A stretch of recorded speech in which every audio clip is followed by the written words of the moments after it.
So good.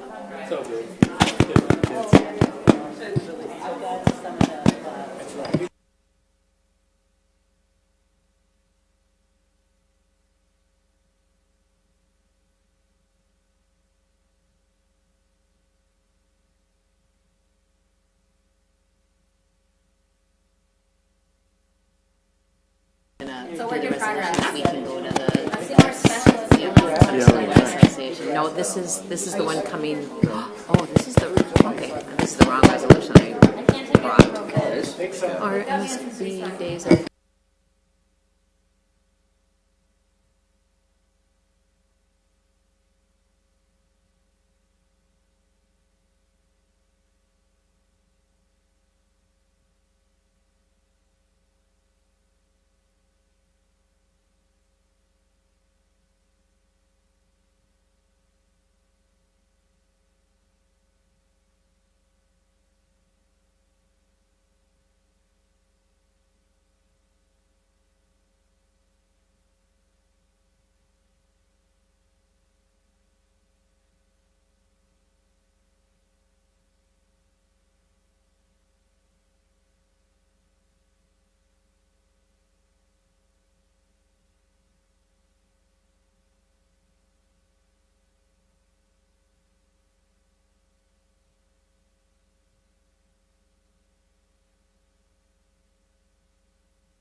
Okay, we are ready to reconvene, and we're going to jump right into our standing committees, which met last week.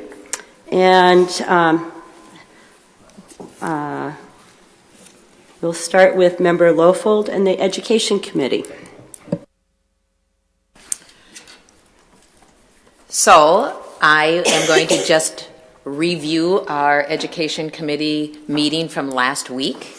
And so as my team gets up, again, I too, because of the fact that this is the Education Committee, I always feel like I have an opportunity to again thank Brad Veith and the Construct Tomorrow event. I attended as well during the day when Denfeld and East students were there, and it is an opportunity. It's what our community looks for when we talk about 21st workplace opportunities and just careers. I also want to shout out to Claire Chop, a colleague of mine, for the orchestra chamber performance today and the music in the schools month. I also want to say thank you to Superintendent Gronseth for reminding us about our seniors who are applying to colleges, and in all the flurry. I mean, in our schools, we want to celebrate where they're going. So we have big posters up, and kids are putting where they're going. And that's a celebration. We want our 9th, 10th, and 11th graders to see where our upperclassmen are going for all that they have to offer. But that's also intimidating for sometimes the letters that come that aren't as wonderfully positive about how they got in. But I want you to know that we have students in both buildings being accepted to incredible facilities, Yale, Carleton College, Harvard. We've got them at the University of Chicago and at St. Thomas, and full rides and wonderful things. But again, I love your words, knowing that, keep going. We believe in you, and we will support whatever career track you go to. And I've seen that too, as our schools have highlighted where students are going. I've watched over the years, they are including military, they are including the workforce, they are including our incredible 2-year programs as a way to include all people. So again, I appreciate all of the work, and I also know that it's Art Month this week and music, so I celebrate that as well. But I chaired the Education Committee last week. We talked very quickly from our assistant Superintendent Jeff Horton, just shared with us his site celebrations, his visits to Lincoln Park, his walkthroughs. And again, he just highlighted that we're continuing the journey with safe and welcoming schools. We continue to work with our elementaries, middle schools, and high schools with their continuous improvement process. We are reaching out and making sure that we are working on diversification of our staff and all places. We're using our tools of equity format and training our leaders and our districts and using that at every opportunity. It was great to see our music curriculum specialist, Ms. Ackervik, talk about how they're using that in their music programs and the choices they're making. And so we heard that report from Assistant Superintendent Jeff Horton.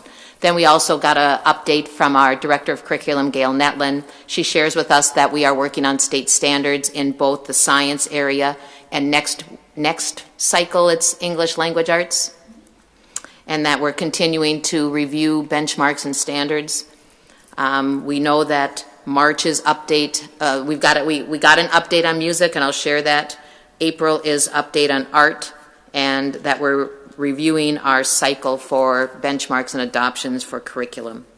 And that was our report from our Director of Curriculum, Gail Netlin. We thank you for your input.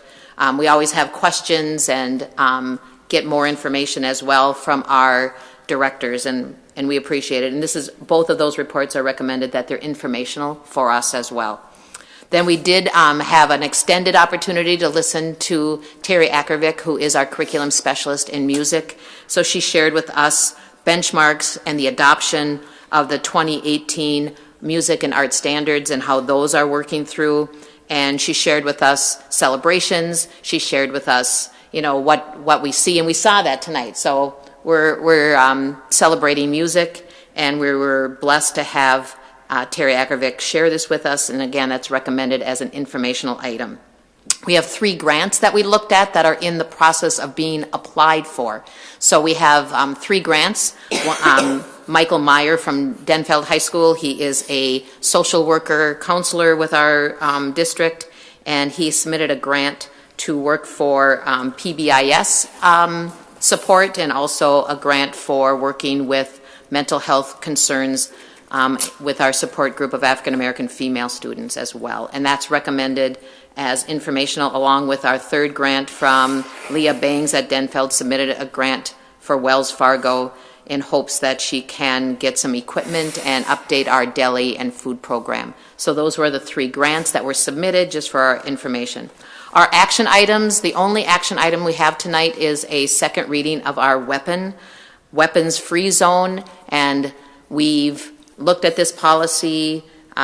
We've identified some things we wanted to see in there, and we're going to work towards accepting the weapons-free policy. We're going to delete policy 1083 and grant this new policy of 501, and that will be a vote tonight when we accept my package. We have diploma. Yeah.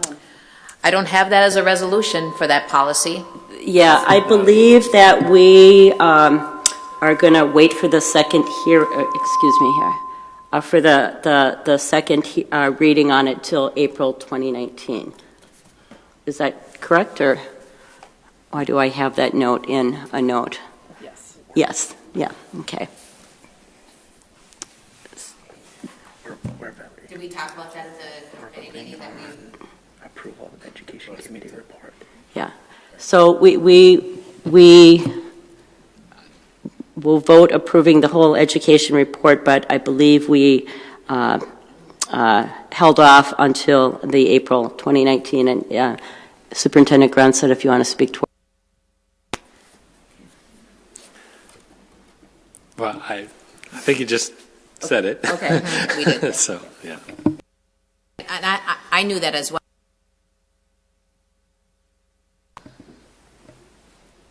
Until we actually do that, we are in, it is an action item right now, just as a report. Second reading for March 19th, but we are going to take some action on that.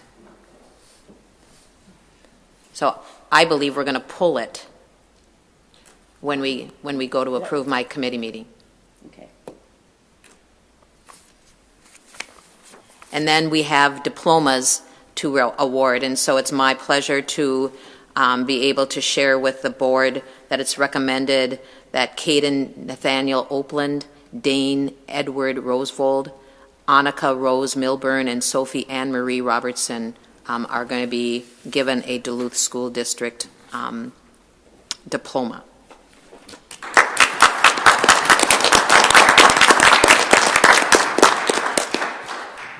And that concludes my education report for tonight.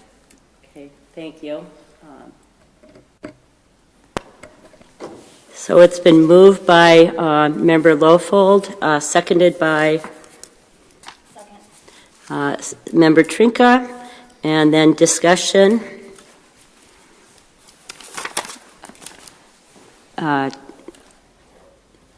Member Gorham. I'd like to, I think what I want to do here is pull number 2A, 1, and 2. And so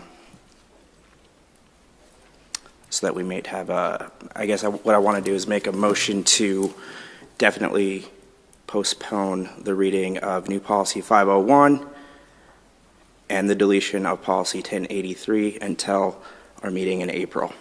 Second. Okay, it's been moved by Member Gorham to definitely postpone, seconded by Member Member Gorham to definitely postpone it, and seconded by Member Sandsted. Any discussion? Further discussion?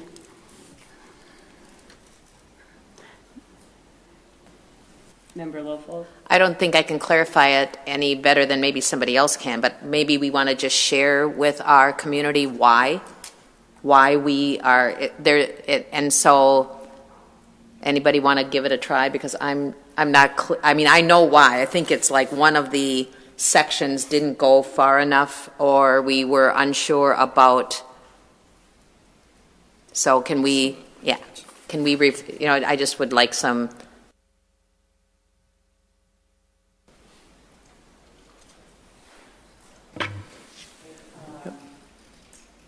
I can clarify that. There was some confusion, and we need some clarification in Section 5 of the policy, and it seemed like some of the language from the MSBA model policy was contradictory, and so we're looking to reach out to MSBA and our legal team for clarification on that language so we could make sure that our policy didn't have any contradictions in it.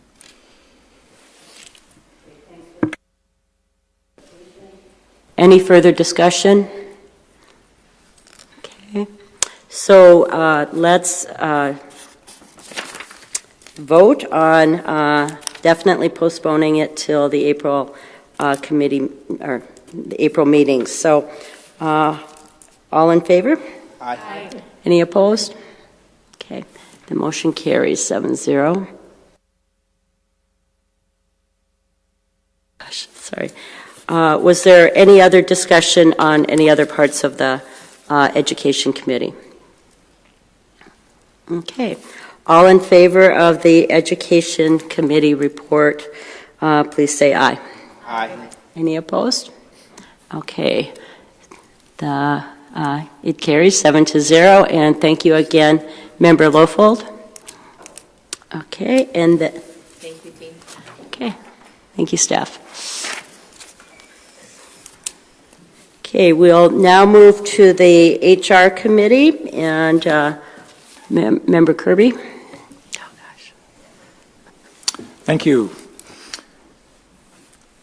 The committee met the day following, I forget, it was on a Tuesday. And the staffing report was given and showed that we have about, I don't know how many retirements now, but you anticipate the same number of retirements by the end of the year. Usually they're about 30 or 35. And those are due, I think, the 1st of April, but they dribble in afterwards sometimes. We discussed policy 404, employment background checks, and there was some discussion around this, mostly revolving around the $20 fee that applicants have to pay for, and that is by state statute. And there was some discussion of whether that prohibited people from applying, that would prohibits people from applying for positions if it were required before they applied rather than after they were accepted. There was also a time factor with this. It takes 2 to 3 weeks sometimes for the background checks to get back, and then sometimes fingerprinting is required, then that's another 2 to 3 weeks, so that was discussed as well. The policy is for the second reading, so unless there is some concern about all of this, it was thought that we should approve this at its second reading. This would then delete the previous policy 4042. There was a first reading for policy 407, employee right to know exposure to hazardous substances. This is mainly concerned with our maintenance units, although it applies to everyone, and this was the first unit. Excuse me. There was some very brief discussion about nepotism, and it was felt that this needed more discussion and would be delayed until next month when we had more time to do this. We were under some constraints because we had to complete both meetings by 6 o'clock due to elections going on that day. So that was essentially the HR report. I move the acceptance of that. Second. Okay, moved by Member Kirby, seconded by Member Sandsted. And any further discussion? Okay, Member Trinka. I'd like to pull 2A and 3B for discussion, please.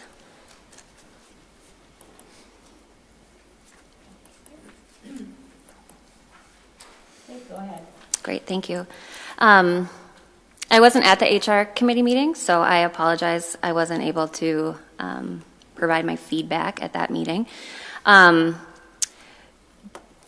But I would like to move that we definitely postpone the approval of policy 404 and the removal of policy, oh, we don't have a policy, or policy 4042 to our next HR committee meeting so we can have some more discussion and maybe some more information from our HR staff around what other policies look like. I know that some of that was shared, Mr. Swirsky, and I appreciate that. But I think that I think we need to have a more robust conversation around employment background checks, what it means, what the impacts are. I appreciated you sharing with us the timelines that are that go along with that. But I think we need to have a little bit more time to talk about the background checks. So I'm going to move that we definitely postpone the approval of policy 404. Okay, moved by Member Trinka, seconded by Member Sandsted to definitely postpone.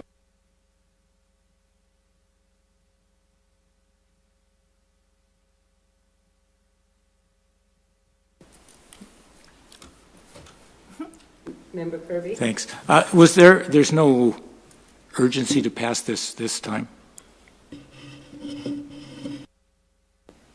No, we are going simply with the MSBA model, so it was kind of just changing over. But I would ask, in order for us to prepare, if there are particulars about that policy, if we could get that prior to the meetings for next time so we could prepare something.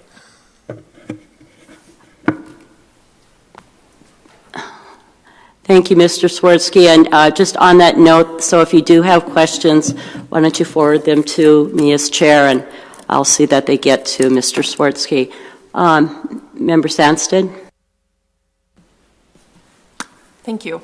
I'm going to support postponing this. I think I was not able to be there, but watched the discussion on YouTube, and I think that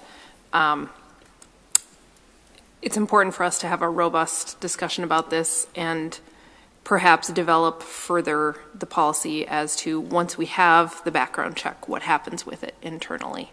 So that's going to be my suggestion for next month's discussion.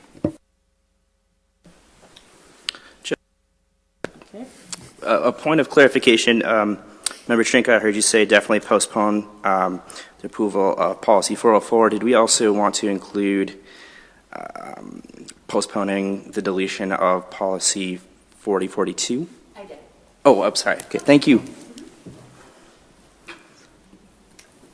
And I believe we can just do it in one vote, right? Okay, any further discussion of Member Local? Let me get your light on just 1 minute here.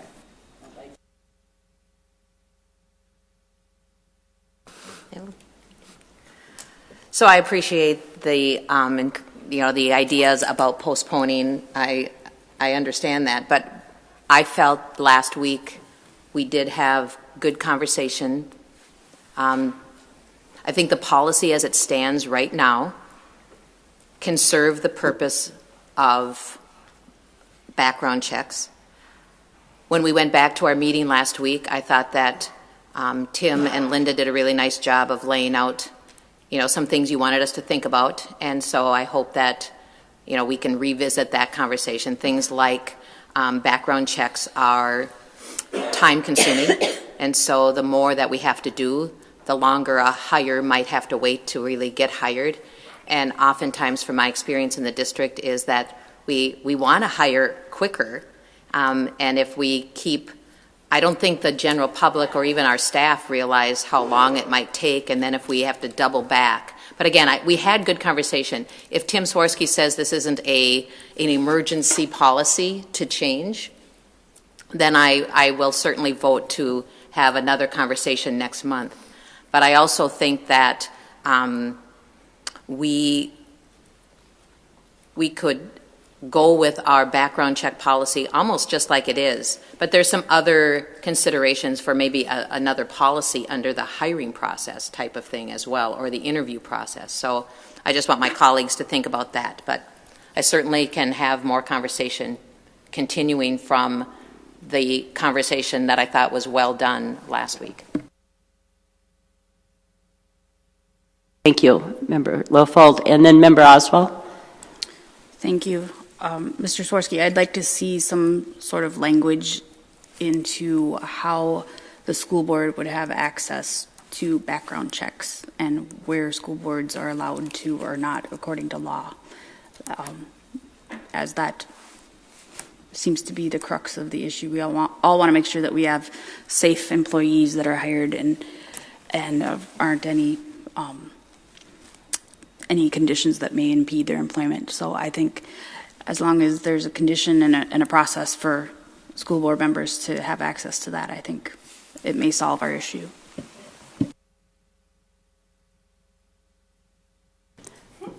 Any further, Member Lofold, do you have something additional to say?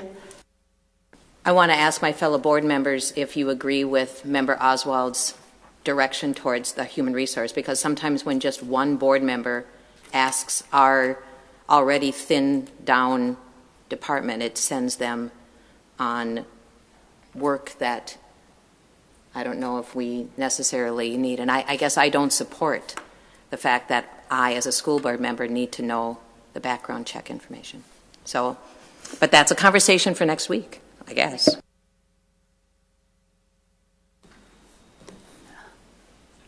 Member Trinka? Thank you. Yeah, I think I would echo what Member Lofold said, that this is a perfect example of why we need to have further discussion around this. So, maybe you can bring some potential language, but I think that's a conversation, Member Oswald, that we should have at the committee level. Thank you for bringing that up, though. Mm-hmm.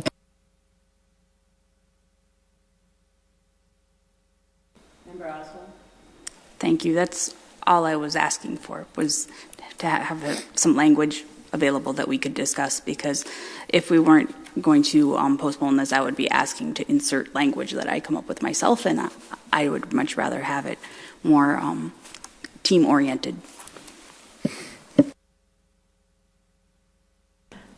I also did listen to the discussion on YouTube this month, as well as I went back to January's, being it's our second reading, and there has been a lot of good discussion on this at our committee meetings, and so I welcome, if you have more questions, that you pass them on to me, so Mr. Swirsky can be prepared. And thank you, both Linda and Mr. Swirsky, for the preparation you did for this past month as well. So we have a motion on the table to definitely postpone policy 404 and the deletion of policy 4042 until April committee meetings. So all in favor, please say aye. Aye. Any opposed? Okay, motion carries 7-0. And then, let's see, do you want to continue on with, do you have any additional things with the, okay. Go ahead, Member Trinka.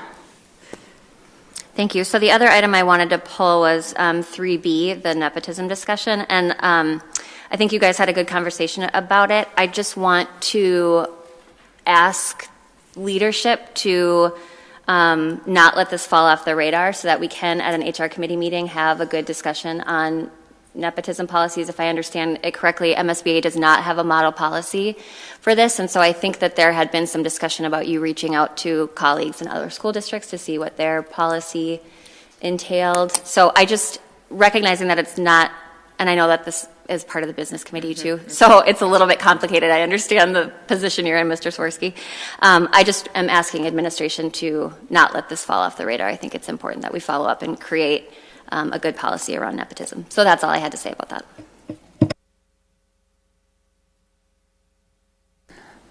Okay, all in favor then of the HR report, please say aye. Aye. Any opposed? Okay, the HR report carries 7-0.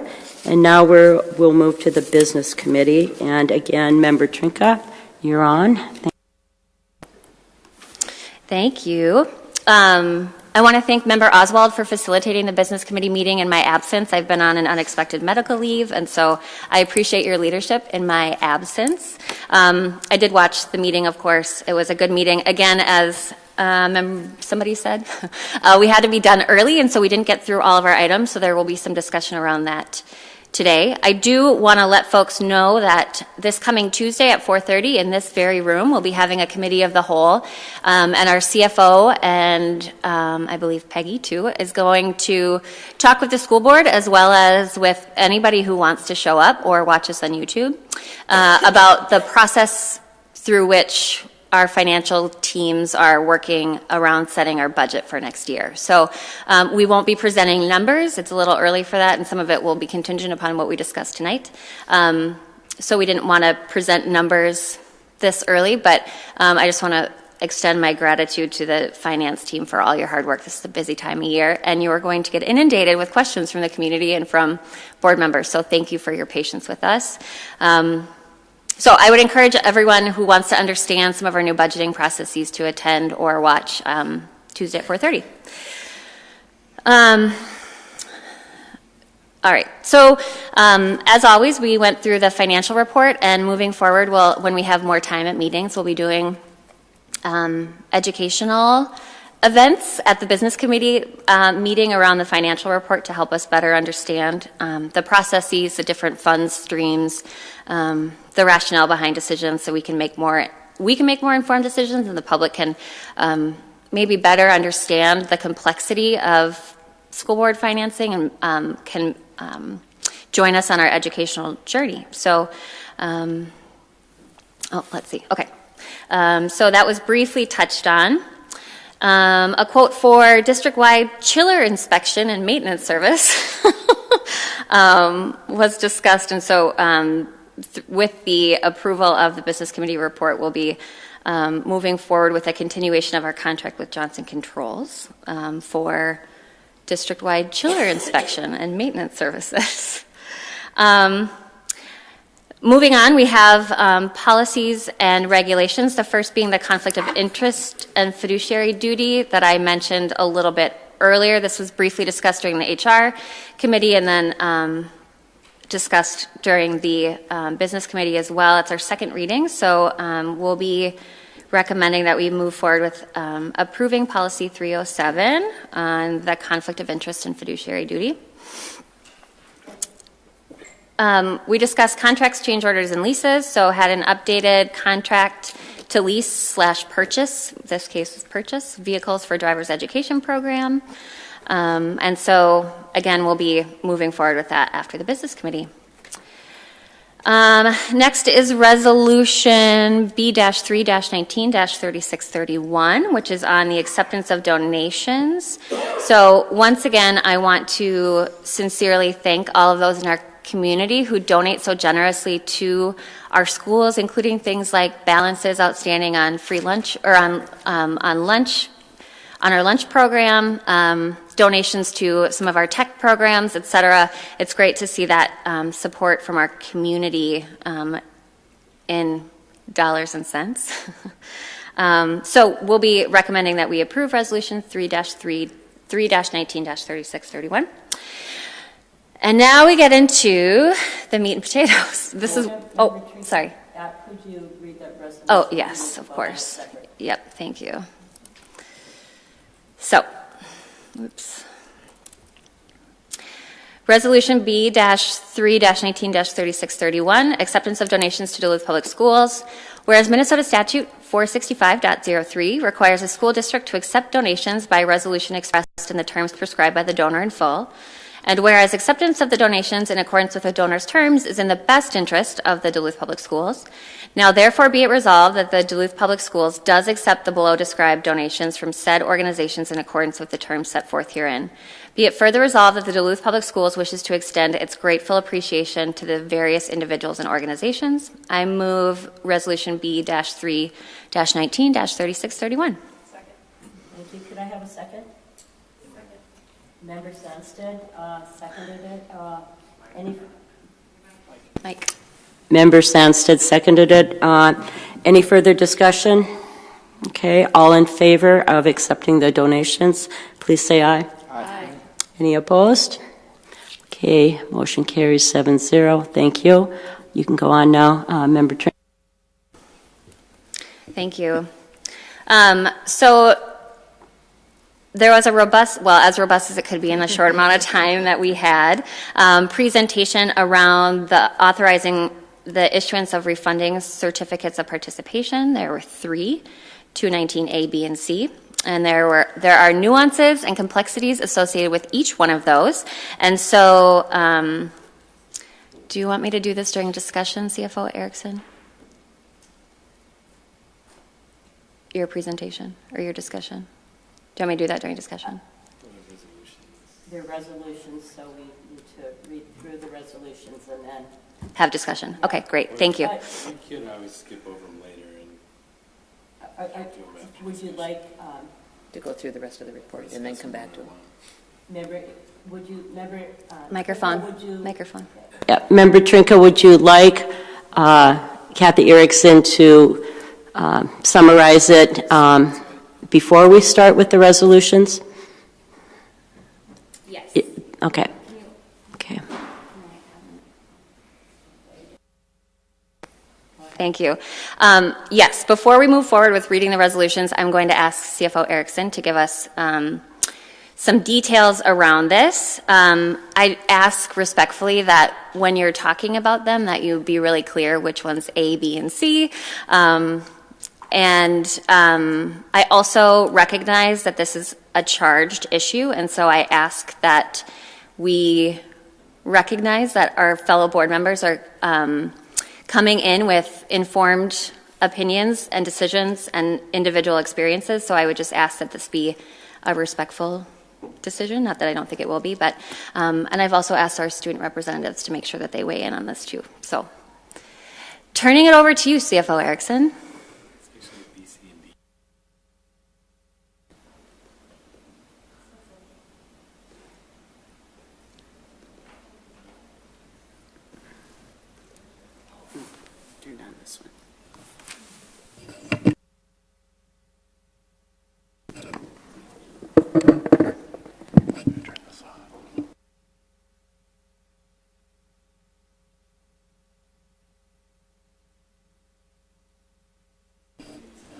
This one. Okay.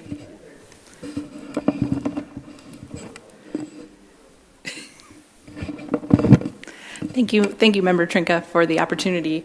I apologize that I was not at the business committee last week to help facilitate the discussion of both a refunding and what we would call, for lack of a better word, a restructuring of some certificates of participation as offered. So I just wanted to walk through some of those pieces with you again, just as a clarity. I've had discussions with some board members as well, since I wasn't able to be here.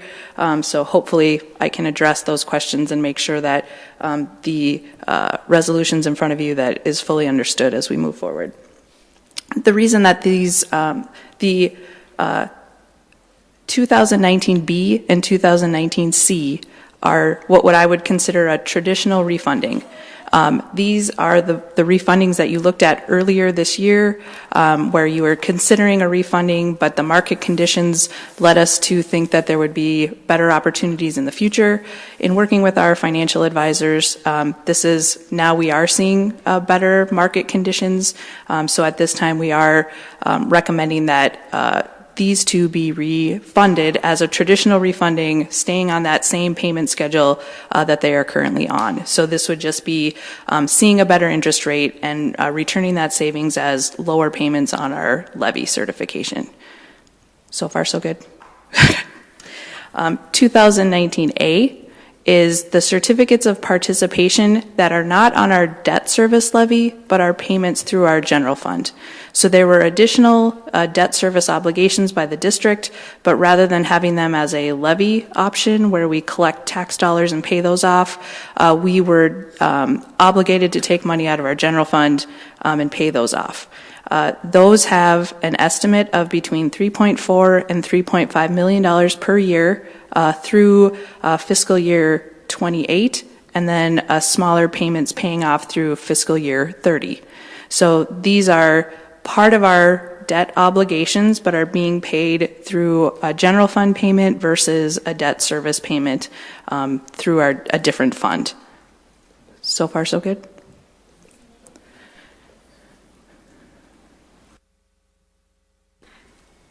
Thanks. I just want to clarify, I just want to reiterate and make sure I'm understanding this correctly. And I appreciate you taking the time to speak with board members about this. So resolution B and C essentially is a reduction in interest payments that would essentially result in the reduction in what taxpayers pay to the school district. And then 2019A, the monies would be coming out of the unrestricted general fund. That one would not impact taxpayers, correct? That's just part of our... She said correct. Thank you. So these certificates of participation that are being brought forward as it's a refunding with a change in term. So we are looking at a different interest rate, but over a different term. For these, they just became callable March 1st, 2019. So these are not the same and were not available to be refunded at the present process that we have until this month. Last month, I spent an afternoon with our financial advisors and talking about ways in which we have opportunity to look at our budget as a whole, our budget needs as a whole, and because these have an opportunity to be restructured that could provide revenue over a 10-year period, we did several analysis to determine what would make sense as far as looking at what the debt obligation is to the general fund versus what the debt obligation is to our whole debt. So I just want to be clear that this is just a small portion of our overall debt service obligations. Going out to fiscal year 27, we have over $25 million of debt that will retire. What remains would be, if the board chose to extend these, would just be the approximately $2.5 million of debt carried off for these next 5 years. So the debt service portion of the levy drops off in pay 27 or fiscal year 28. That does not change, and that will retire. So there will be a large drop off in the levy 10 years from now. This is just a very small portion of our overall obligation for debt. So I was since I wasn't here and I did listen to some of the discussion, I thought there might be a concern that this was restructuring our entire debt service. That is not the case. This is less than 20% of our overall debt service, and this is only the debt related to the general fund, not the debt service fund. So far, so good. Okay. Just a couple other notes. This process gets us started. And I wanted to assure all of you as board members that we have an opportunity at any time if market conditions change or other conditions change, that by approving this tonight doesn't mean that we can't keep considering it and having discussions about this. I have talked with Matt Rantipa, who's from Baird, who was here at the business committee and did an excellent job. I got to listen to parts of it on the YouTube, and I thought did a fine job of explaining. But of course, this was very complicated for a lot of our processes because we were talking about multiple things at the same time. But again, this process is to get us into the market, to find those best interest rates, and to see the process that we want to go through. The reason I brought this forward to you tonight and at the board meeting, at the business committee meeting last week, is as we're going through this budget process, I feel it's my responsibility to give you every tool and opportunity as we start working towards doing our fiscal year 20 budget and budgets beyond fiscal year 20. This gives us an opportunity to put a tool as we work towards trying to come up with a balanced budget for this next fiscal year and beyond.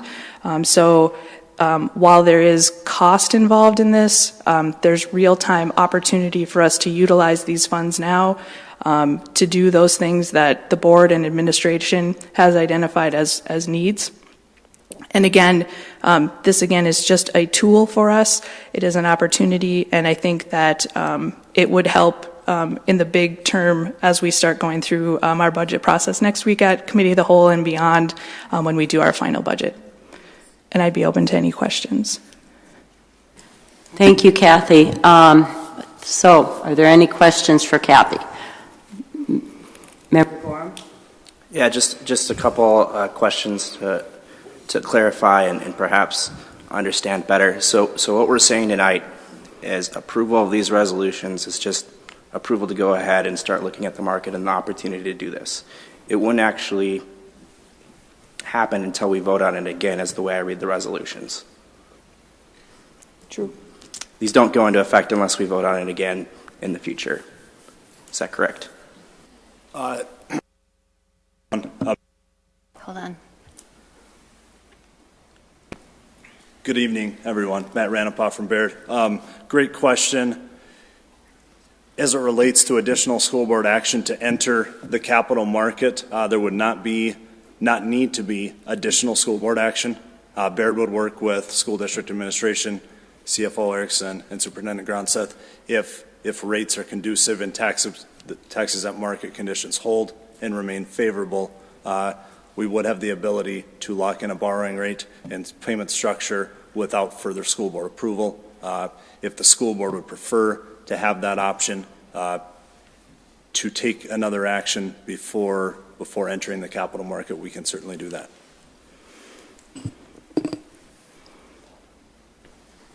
Okay, a follow-up question by Member Gorham. So generally my philosophy with debt, my personal philosophy is if you're going to take on debt, take out a loan, you like to do so as an investment. You know, a home could be a good investment, a college education could be a good investment. And so what I'm thinking about is, although on the back end of this, it's going to cost us more money in the long run in terms of the debt we accumulate because we lengthen the term, my question is, the needs that we want to address right now, how is that investment potentially saving costs in the future? For example, I would think about our facilities management and, in keeping up with our facilities and investing more in that, is that saving us more in the long run? Is that what you're thinking? Are there other examples? Thank you for that question, and that is a great question. Part of that, looking into the future, but also looking at the deferred needs throughout the district, not just facilities, but in many areas of the district that through history of budget decisions and difficult choices that the district has made. We have many things that remain to be addressed, and part of that would be that. And as we continue to choose not to do that, as you say, as far as investments, things get more expensive. So by doing things now versus waiting, we're getting that real-time cost versus the future cost. Again, I think it's any number of things, and we're going to have some very important budget discussions in the coming weeks and months as we bring this forward. And again, this would just be a tool as part of looking at those things. I know at the very end of business committee, we had those budget considerations where we didn't really get a lot of chance to dialogue, and we'll have an opportunity to dialogue about that next week. But we already know we have things that we're not going to be able to cover in the budget for next year. We already have fixed cost increases, and we have some loss of revenue that we need to address. And so before we can go anywhere else, we know those things, not to mention the dozens of other things that we're going to have to discuss in the coming weeks. So as an investment, I think we have more than many things that could be a wise choice of investment of those dollars. Okay, thank you. Member Trinka? Thank you. I have 3 questions, and I'm going to ask them in succession so that you both get a chance to think about it. There was brief conversation and clarification around our bond rating. So is there a chance that this could potentially impact in a good way or a bad way our bond rating? That's question number 1. Question number 2, it was addressed earlier by one of the audience members, but it also came up in a lot of discussions I had with community members, is around calculating for inflation and how that is worked into this plan, and are we being conservative or aggressive in our projections on that? And then my third question is kind of at the crux of a lot of this, and that is better articulating the actual cost for extending these bonds. So, you know, we've heard things like $770,000 a year that we'll have access to, and in one instance and a lot less in another instance. But I'm struggling with understanding what the actual cost of this is for extending the bond.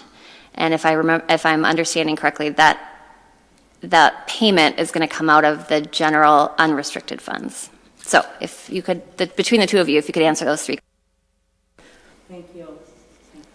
Thank you, Member Trinka, and I'll turn it over to Kathy and Matt.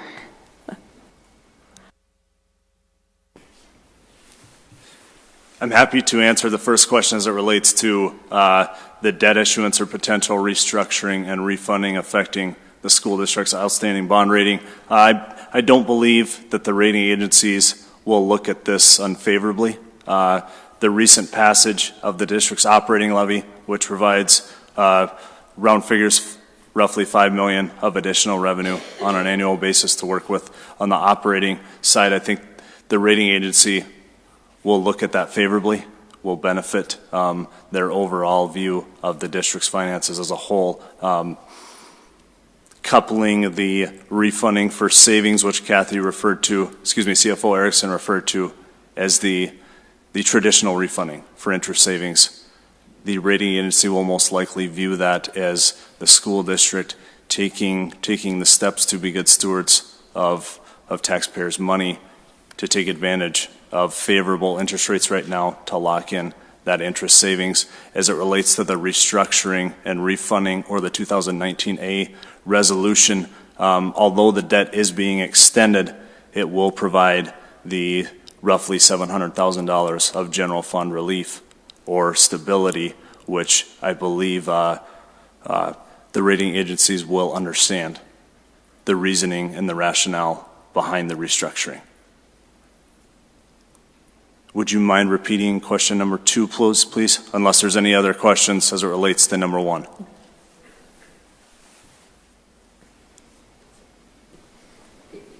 It pertains to what Matt just talked about? Okay. Yes. Go ahead, Member Spencer. Thank you. So you sort of talked around the restructuring. Can I characterize it differently and say that it wouldn't be a positive for our bond rating to restructure, but it probably wouldn't cause harm either. Is that a fair assessment of what you just said? Just pertaining to the 2009B restructure.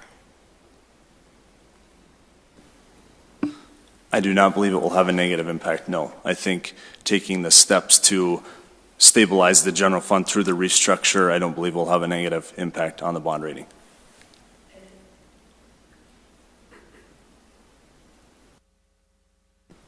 It might help if you just left the microphones on when people are conversing.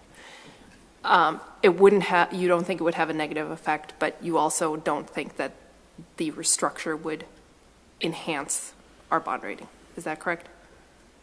It's neutral. Yes, I would say it's neutral, but coupled with the recent passage of the operating levy and the steps, assuming the school board decides to move forward tonight, of the traditional refundings, I think the rating agency will overall find the overall issuance of the 3 certificates positive. So it won't bring down the benefits of the other actions that we've taken, but on its own, it's not necessarily a positive or a negative. I would consider it neutral. Thank you.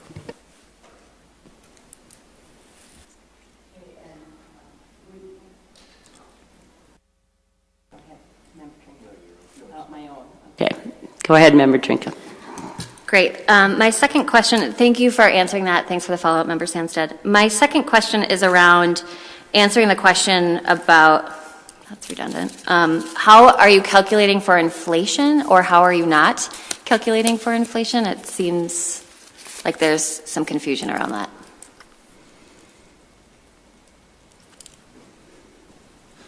Happy to answer that question. In the last slide that I presented last week at the business committee meeting, the bottom right corner had some assumptions in a box, one of which was to generate roughly $700,000 of general fund stability annually for the first 10 years. In that graph, there was a black bar that showed the district's existing debt prior to restructuring. You'll notice that increased slightly from fiscal years 2020 to 2029.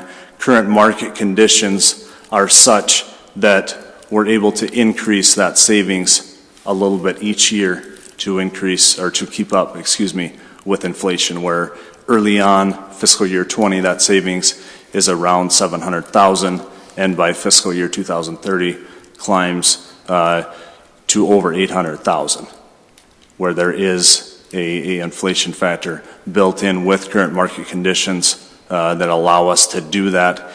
If rates increase, it may impact the ability to increase that savings incrementally and keep the same net present value change in overall debt service. Does that answer the question? Thank you. And then you had a third question, Member Trinka?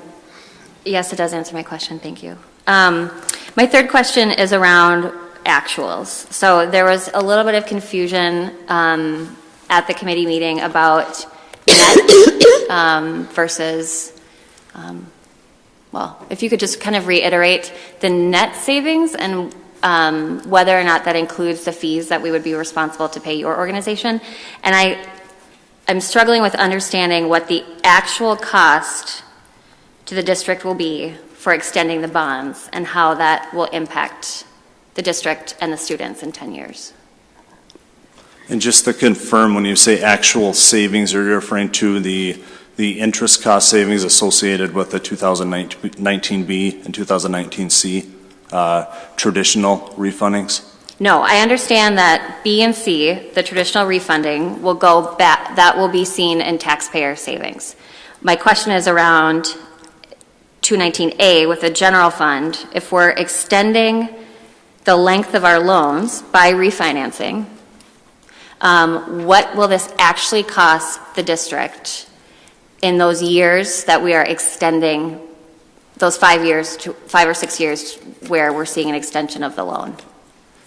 Absolutely. Thank you for clarification. As CFO Erickson had alluded to earlier, the 3 general fund certificates of participation that the school district has outstanding, aggregate payments for those 3 issues total about $3.5 million.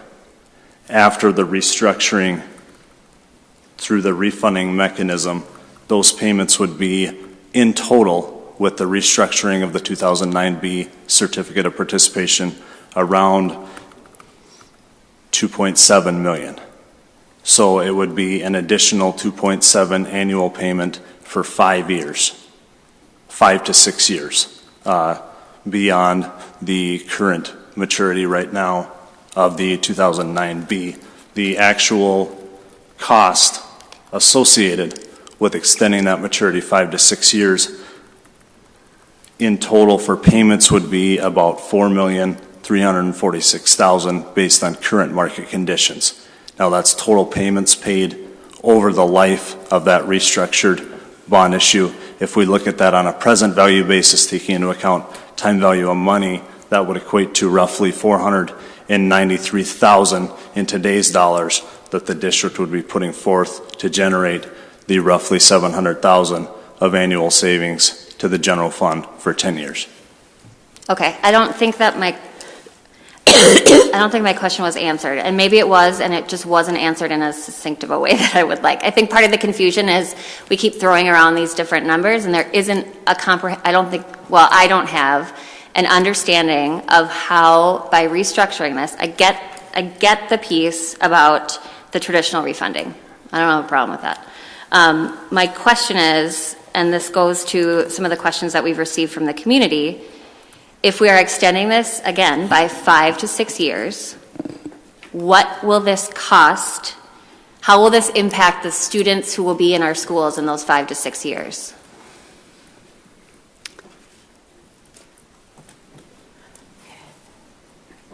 CFO Erickson, do you want to respond to that?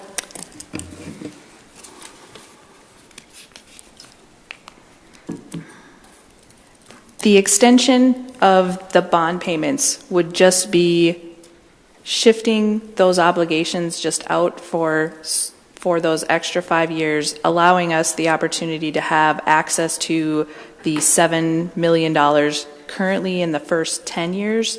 So in those out years, that obligation continues to carry on, but using those dollars in the first 10 years would help us provide that stability to keep moving forward so that as we continue on with those debt payments in those future years, hopefully we have done what our obligations and our needs are so that we can continue to pay those future payments and have those plans so that there would not be a negative impact on future years.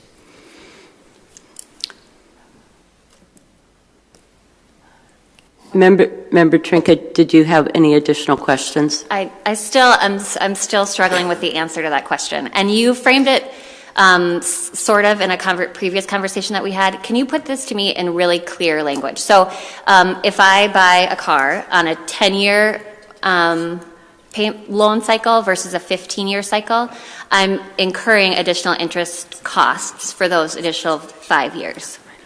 So can you maybe use that analogy to help us understand?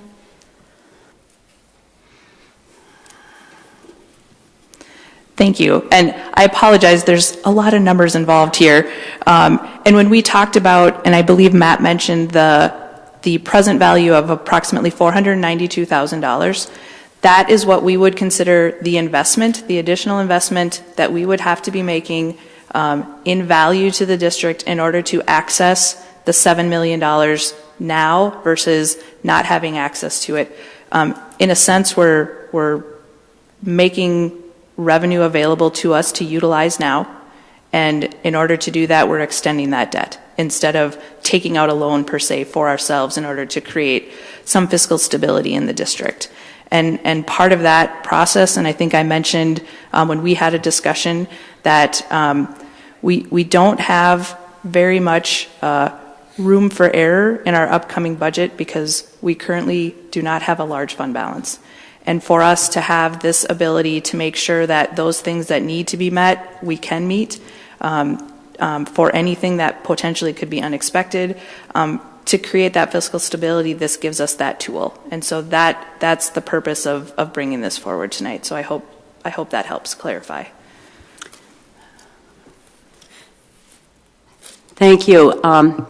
I see, Member Sandstead, your light's on, but I want to just see if there is any other board members who haven't asked a question regarding the presentation we just had about the presentation. If you just give you an opportunity. Okay. Member Sandstead, go ahead. I just wanted to clarify what I heard. So in today's dollars, the cost of restructuring 2009B is $493,000. And over the course of this through 2036, that $493,000 with interest turns into about $4 million. Is that what I heard you say, Matt? That is correct, yes. The total difference in payments as a result of the restructuring would be about $4.3 million. Thank you. Okay, any further discussions on the presentation? Otherwise, Member Kirby, okay.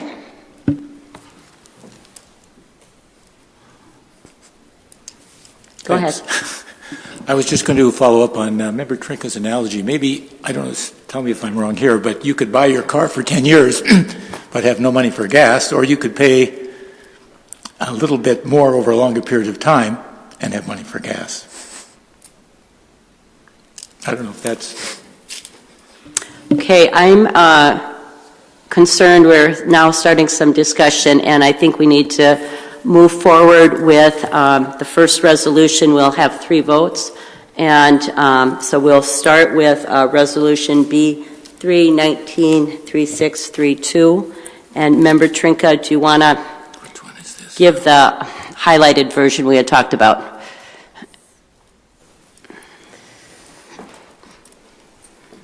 Thank you. So this is a resolution authorizing the issuance of refunding certificates of participation, Series 2019A. And this one is in relation to the general fund unrestricted dollars. Be it resolved by the School Board of Independent School District number 709, St. Louis County, Minnesota, that we authorize the following. And that's what the crux of it is that this is the refinancing of the general fund unrestricted portion of this. So with that, I move Resolution B-3-19-3632. Second. Okay, moved by Member Trinka, seconded by Member Lofold. Any further discussion?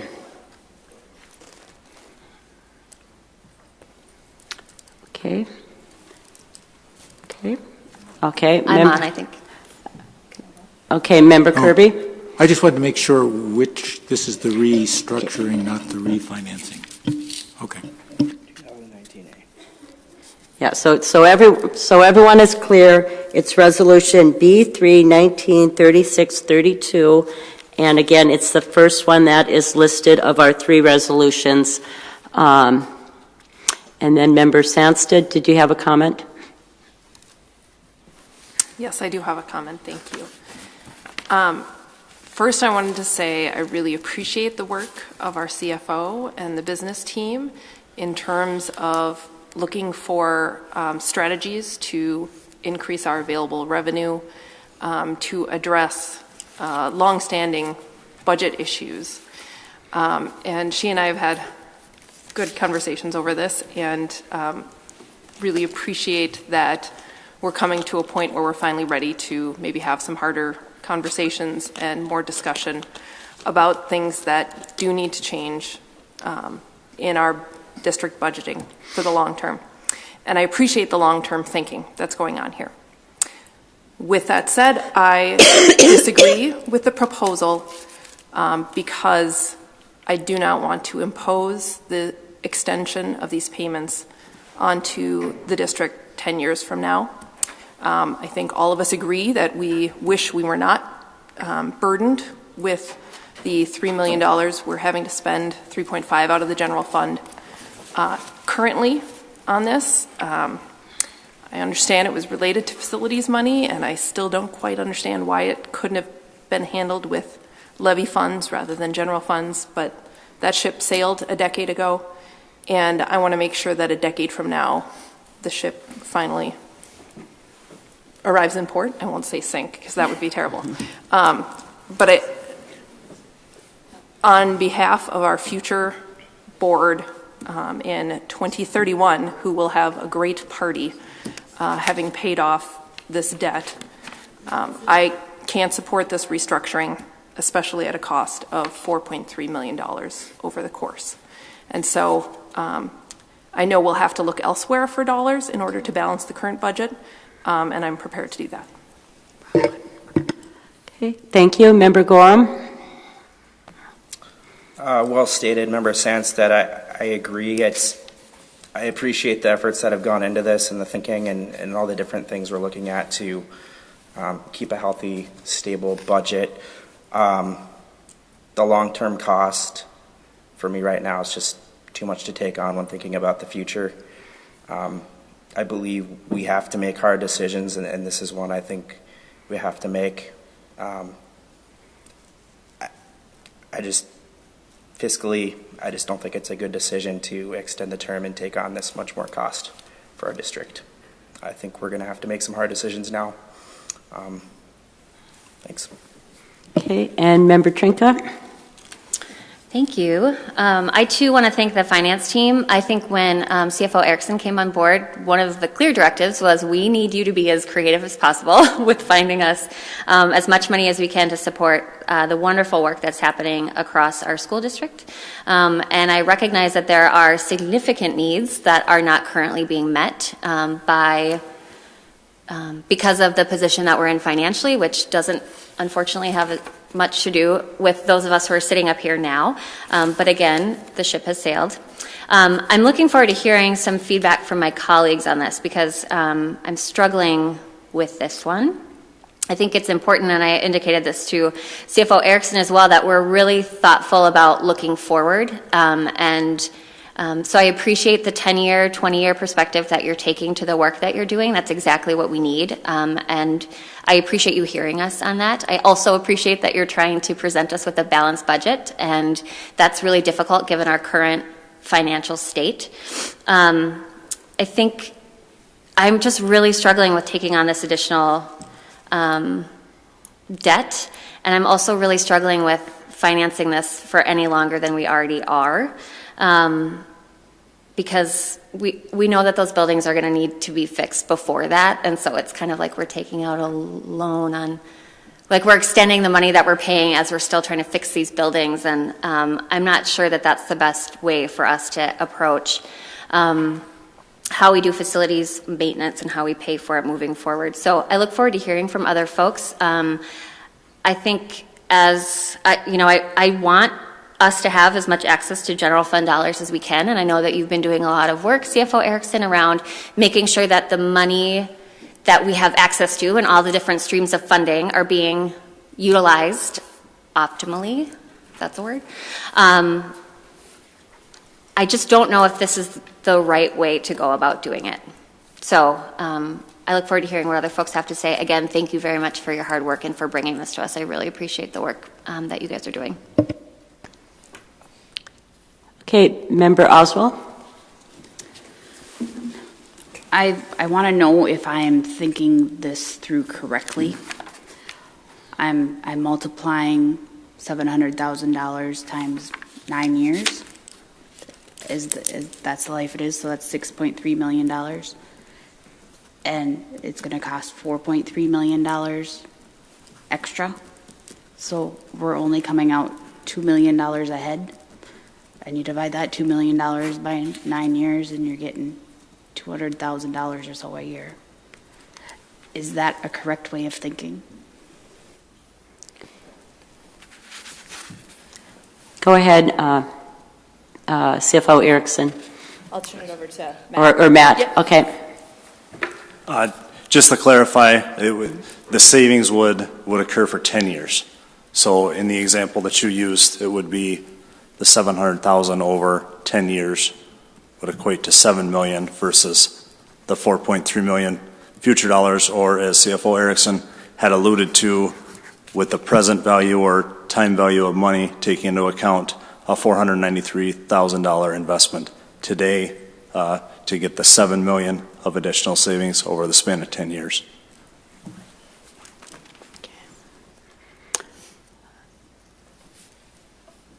Member Oswald, did you have a follow-up? Yes, I did. Okay. So I get that the amount of money currently would be more than what we would get in 10 years. You know, the 493,000 would shrink and things. So the point I'm getting at is still clearer to me, and unless you can convince me otherwise, is that it doesn't seem worth it. And I have a problem with that because I want to believe in the vision of stable funding and being a financial rock that our community can count on. So unless you have a valid argument that tells me I'm wrong in my thinking, I feel that I can't support this. Okay. Did you have a follow-up? Your light's on, so I just... Okay. No, sorry. Okay. Then I'm going to, Member Lofold? I think Superintendent Grantzeff was first. Okay, thank you.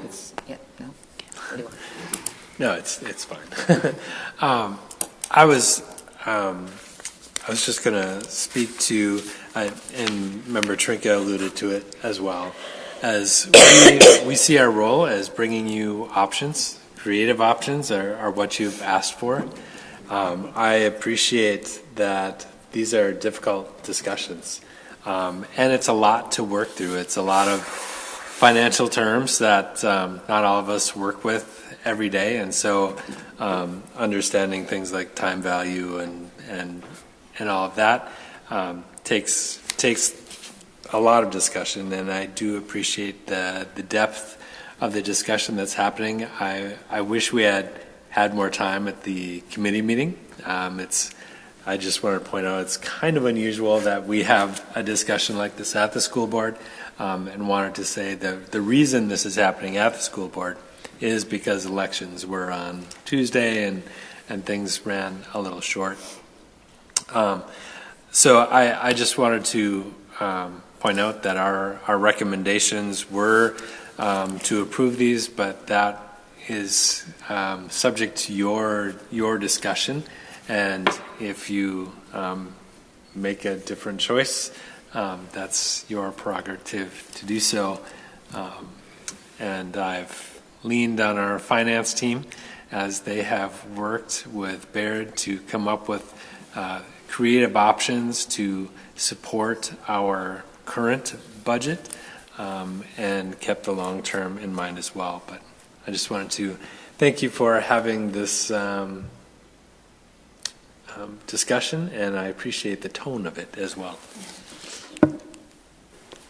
Thank you. Then we'll go to Member Lofold. So I appreciate it too, but I am looking for any opportunity to help us right now. I feel like our budget right now is in crisis. We have no reserve funds to lean back on. I kind of equate it. I mean, we all can make analogies. I know that school finance is complicated at times, so I know too that we can all talk about car loans and gas money. I think of the same thing. I think about the fact that if I had a medical crisis right now in our family and I needed to access money somewhere, we'd be looking for every place. And if it meant that I could get an extra $200, I'd be looking at refinance. If I could then restructure my mortgage so that we had some money. Now, granted, I wish I had lots of money in reserve, but I don't in this scenario. And so I'm using that personal life experience too to help me understand. I also will tell you that I have really a lot of respect for our CFO, as we all do. That doesn't mean that none of us do, but I actually think that we have a really good team, and I trust that you would not let us go down a path that you could not live with for yourself. You might be around in 10 years. I think you will be around. And don't put me out of the game either. I'll be around too. I think some of you have thought that I might not be, but I also will use my real time, the fact that I work in our district, I have worked in our district. I see what $700,000 for the next 10 years could do for us. We talk about 10 years from now. It could be worse. I think sometimes we have a view that thinks that we won't be able to meet the needs 10 years from now, and I'm going to tell you that $700,000 for the next 10 years can help us stabilize, can actually put in some opportunity so that in 10 years we will be stabler, even though, and then we will, there's some debt that will be relieved before that time that will also be available for us. So, and 5 years is a small amount of time. We restructure my mortgage for maybe 15 years so that I can get an access to that money. 5 years is a very short time to be asking for a restructure. I'm voting in favor of this. I've spent time listening to the community. I've reached out to people that can share with me their backgrounds and understanding. So I think that this is a real-time opportunity for a budget that I feel is in crisis. I think that next year, if we were to have an event, if we were to have something that came to this board to work on, some crisis, I want to compliment the parents that came to us with the mulch concern. I do. I thought that I sat here and watched this board struggle with that issue because you knew that we didn't have the money, but it was an issue we had to make a decision. And I think that if you want, that complicates where we're at right now. But we made that decision because it was the right thing to do. If that happened to us now, I don't know where we'd go for that money. And I think that, using Member Oswald's analogy, which I was trying to figure out myself, so I'm glad you asked for that. I mean, in my mind, if we can benefit any amount of money, it looks like if 700,000 gives us 7 million and the actual cost is somewhere at 4 point something, we're realizing some opportunity. Again, this is a tool for us as a board. I really would encourage you to really think about the kids now that can benefit and the fact that we are in crisis budget. We've looked at it. I don't know how she'll balance a budget without some tools that we can give her. And I think we have an obligation to the students now, to our staff now, because I don't want to be sitting at the board next year when we have a crisis. Something has come to us that needs fixing, and we don't have it. So I would support this, and I would encourage you to really think again, and even if you had a mindset when you came in, that you listen, because I believe that the students today also need our confidence in our vote. Thank you, Member Lofold. And I'm going to actually call on our students, and then I'll go back to Member Gorham and Member Kirby, if that's okay. Member Farrell? I was just curious about how extending the loan would affect the actual students and teachers and actual school. Like, what would it look like in the schools if the loan were extended versus if it wasn't?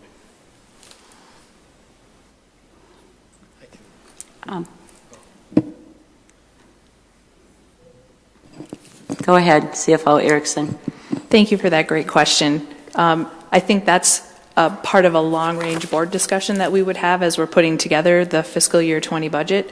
What that does is provide us tools. It provides us opportunity to be looking at that as a component of our budget. And again, as we've had brief discussions and we'll continue to have important discussions regarding the budget, if that is part of that budget discussion, those needs and priorities that the district is looking at and choosing as we move forward, that could be a part of that discussion.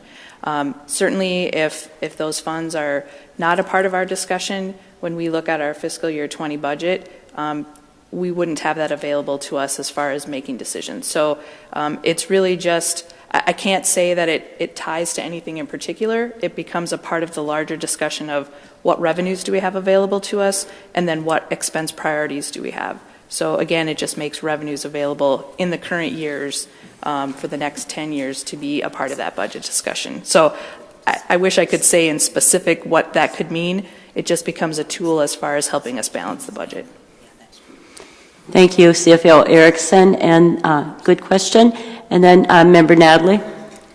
I also have a question. My question is, what methods will be employed to ensure our district does not fall into further debt if we do agree to follow through with the extension? Okay. Go ahead. Great question. I think what we have seen in history tells us that every single year we have a lot of uncertainty. And where we are right now is from multiple years of having to make very difficult decisions as boards and as administrators. And so I don't think I personally can give any assurances. You'd be looking to your fellow board members sitting up there with you and our administrative teams to provide that ultimate decision. But for myself, as someone who's providing guidance to the school board and to our administrators who are making those decisions, part of our whole discussion here is that we need to have a balanced budget. We don't have any resources or a majority of resources to have an unbalanced budget, where in the past years when the school district has had a fund balance, when there's been a deficit, they've had money to cover that deficit. We're at this point now where we really don't have any other options other than to do reductions or find sources of revenue to make that balance. And as we move forward, we have to make good, sound choices. And I think as far as me sitting in this room with so many people who care about the school, I think everyone in this room right now and throughout the community and who is watching wants what's in the best interest of the school district. We would put our best efforts forward to make sure that we wouldn't put ourselves in this position. But in looking at all of the needs we have and listening to all the discussions we had, providing this as a discussion point, as an opportunity to take a look at that, I can see why we would want to, and this is why we brought it forward. Thank you. Member Gorham, and then we'll go back to you. Thank you, Chair. We did ask for creative solutions, and this came forward, and I think I know where I would vote tonight. The reality is we've had a week with a pretty big idea to look at it. What's the harm in postponing the conversation a month to have a deeper analysis and understanding of how this $700,000 a year might be invested, so that the number at the end is maybe justified or not? That might, if I'm able to do that, it might help me feel like I'm making the best decision possible. I might have a follow-up, please. Okay. Go ahead, CFO Erickson. Thank you. Certainly, that's an option. Part of the reason we're here today at this time is that because markets change and because the opportunity to have these favorable interest rates are critical for us, I think, moving forward. Again, choosing tonight does not trigger us to do it tomorrow. We would continue that process and look at what makes sense. We have a committee of the whole meeting next Tuesday. I would be happy to engage in further conversation at that meeting as well, if that would provide. And again, if board administration does not feel it's in the best interest of the district to move forward, we would not do that. If market conditions or other reasons why it doesn't make sense to do that, we wouldn't trigger the initiation of that through this resolution. So I would just say that moving forward with these resolutions provides us the opportunity to start moving forward. It doesn't say that we are moving forward. Does that help answer your question? Yeah, but you could make the decision to move forward if we approve these tonight without further board action, is what I understood earlier. That is correct. Okay. And if I may clarify further on that thought, board action would not be necessary to enter into the capital market. The way the process works is after the borrowing rate and payment structure is locked in through what we call pricing in the bond industry, there would be what's called a certificate purchase agreement that would be signed by a school board officer along with superintendent or CFO to approve the rate and borrowing structure after the pricing, which would lock in the rate until the school board can take action at a subsequent meeting to finalize the final structure and borrowing rate that's locked in at pricing. So there would be another step of school board action prior to the bonds closing. We would not need that additional step to enter the capital market to lock in the borrowing rate and structure. Does that clarify it for you, Member Gorham? Okay, thank you, Matt. Superintendent Grunset, then Member Oswald and Member Trinka. He shut off his light, but... I just did these. Oh, okay, great. So then I'm actually going to call on Member Kirby first because you were after Member Gorham, okay?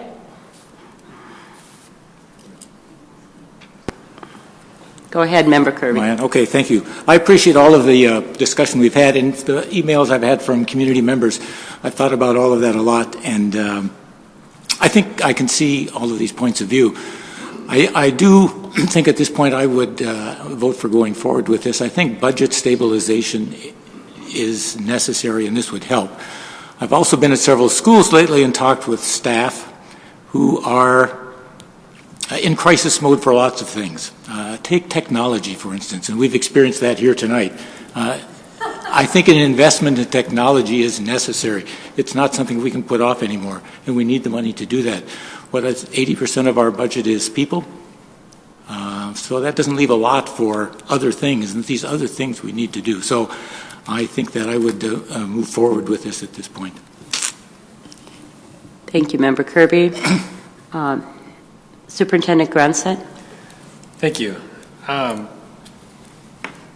It's kind of in response to Representative Farrell's question, but also in line with what Member Kirby was saying as well.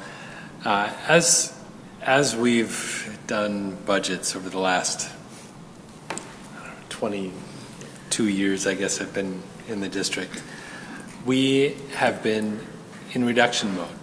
And every time we've done this budget, it always comes down to a list of needs that we're looking at, none of which are attractive options for us to say, no, we're not going to do that. No, we're not going to do that.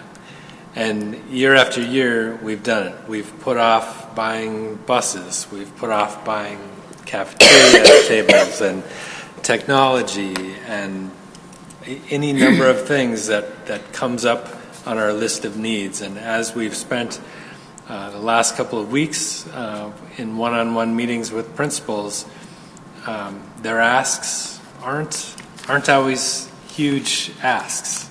They're, boy, we have a cafeteria table that we really shouldn't use anymore. We need to replace it. It's becoming a safety issue. Of course, we say, yeah, we don't want people getting hurt. We need to get that table or those tables. Our buses, we're only allowed to use our buses for so long before we can't use them. And we've seen some of our neighboring districts when people come in and they say, all right, those 7 buses are out of service. We're getting to the point where we need to buy a bus or 2, and they're $92,000 each. Our technology, I go into classrooms and they say, oh yeah, my smart board is dim, or my speakers aren't working, or my computer won't turn on anymore. That happened to me earlier today, actually. We have science adoption. The science curriculum just changed. We know we're going to have to buy some materials. We have a math adoption.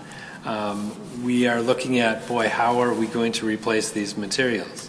We have consumables that are used every year that we're considering, boy, maybe we need to go with something else because we just can't afford to buy those workbooks anymore.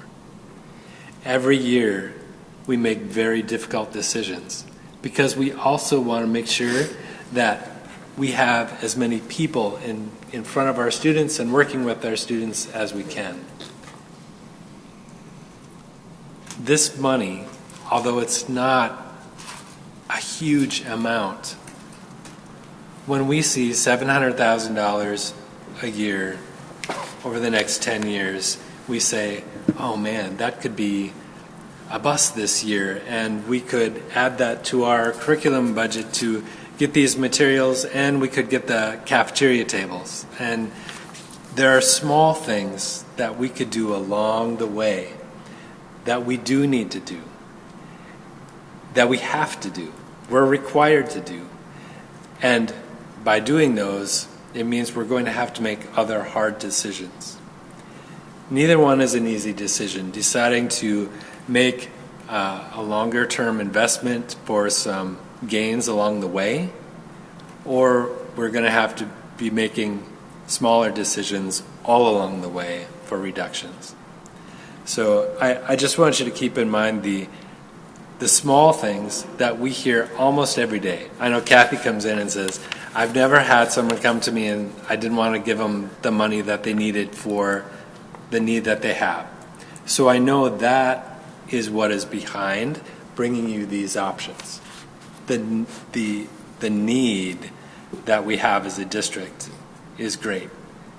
And I appreciate the approach that we're taking to try to meet those needs along the way, although it does mean investment over a longer period. Thank you, Superintendent Grunstead. And then we'll go to Member Trinka and then Member Oswald.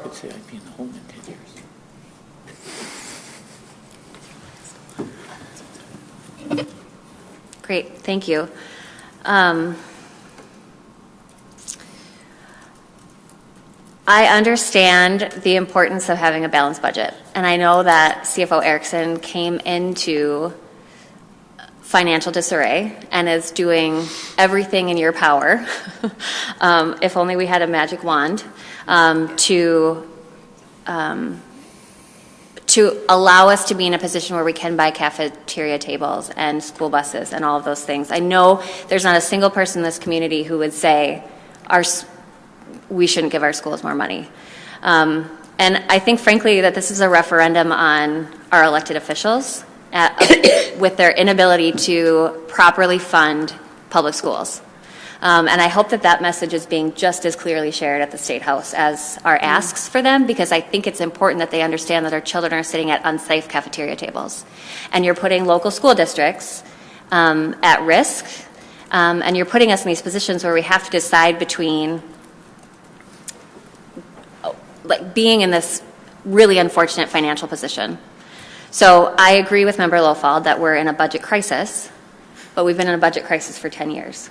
And at some point, we have to put barriers in place that say, yes, there is a potential for us to have $770,000 more a year, and that could potentially buy, tables and buses. We've had funds that have been allocated to things like reducing class size, and they haven't been used for reducing class size. So I struggle a little bit with, to the point of one of my colleagues, around how the district would actually use these funds. I know class sizes are too big. I know mental health is a huge issue within our school systems. There was a great article in the News Tribune the other day about the lack of counselors in schools. And while I wish we would have talked about our Duluth public schools too, I think it highlights that schools are becoming increasingly under pressure to take care of things that are much larger than just education. And we have a lot of unfunded mandates. I think that the responsibility around funding those mandates needs to be with the people who are making the mandates, and not put us as elected officials in the Duluth community and school districts across the state. I know that I am not unique to that with my colleagues in other school districts, to continually be in this position where we cannot afford to provide basic services for our students, and I think that's a tragedy. I think it's negligence of responsibility on the part of our elected officials, and I hope that everybody who's here and everybody who's listening to this at home reaches out to your elected officials and recognizes that, really our kids are not sitting at safe cafeteria tables? It's just ludicrous to me. So I think, unfortunately, we're in this position where we have to make this decision as a board. But I recognize that we're responsible to fulfilling the promises that we made around when these loans would be repaid and what the duration of those loans would be. And I think we need to also be really respectful of that commitment and figure out how to continue to think creatively about ways that we look at our budget and look at our funding process that don't require us to spend more money in the long run. So that's what I have to say. Okay, thank you, Member Trinka. Member Natalie, you had your light on, and you would be next. I'll mention something. Okay. Are you sure? I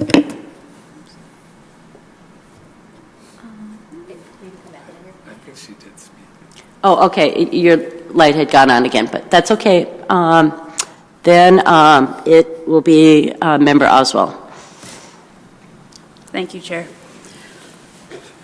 It's been so long that I forget exactly what CFO Erickson said to change my mind.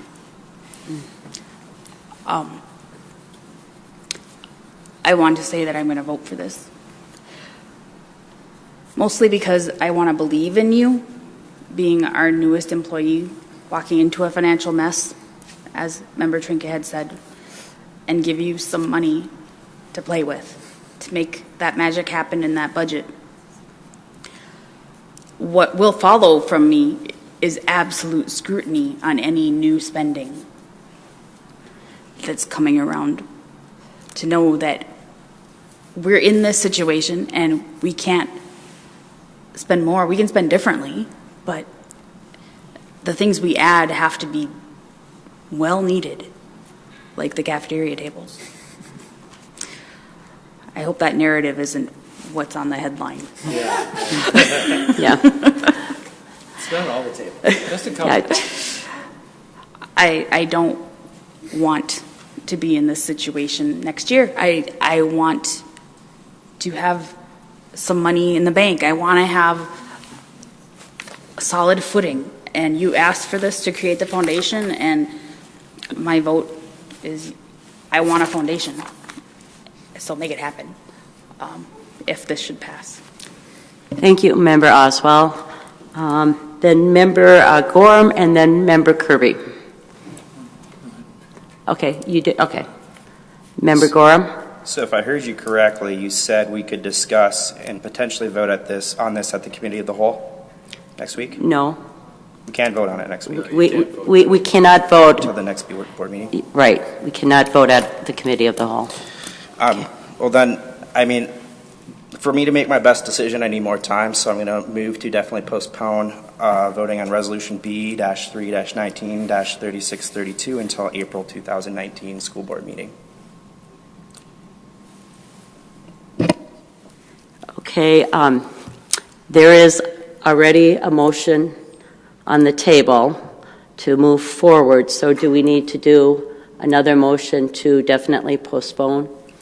You just did. Okay, so is there a second to definitely postpone this first resolution?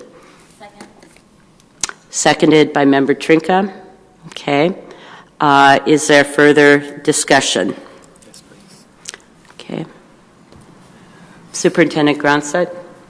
I just wanted to throw out an option that if you didn't want to wait until next month, you could ask us to set a special meeting sometime between here and there.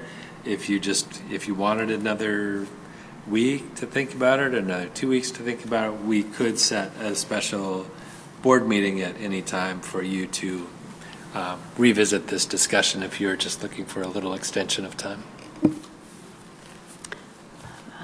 Let's see. Member Farwell?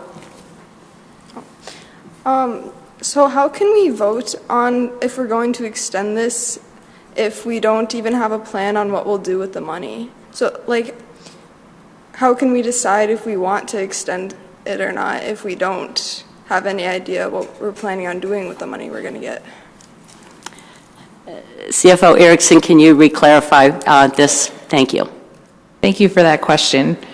Right now, we know we have a deficit of considerations of over $4 million that we need to address coming into fiscal year 20. We have loss of revenue and we have increased obligations. So these dollars certainly would be part of that larger discussion of how we're going to address those, plus all of the other needs that the superintendent has mentioned, some of our other board members have mentioned, things like technology, things like curriculum. We have well more needs than what that $700,000 would cover. That would just help us in the discussion of trying to balance the budget. So while there may not be a specific tie to those dollars, we have more needs than we do have available funding, so that's how the $700 would be used, is to address those unmet needs that we currently have as the district. Thank you, CFO Erickson. Member Natalie? I would just like to kind of address the student's perspective on the needs that we are currently facing, as well as the urgency. Can you speak up a little bit more? Thank you. I would just like to address the needs that us as students are currently facing in our school district and that we are facing at the school, some of which include the large class sizes.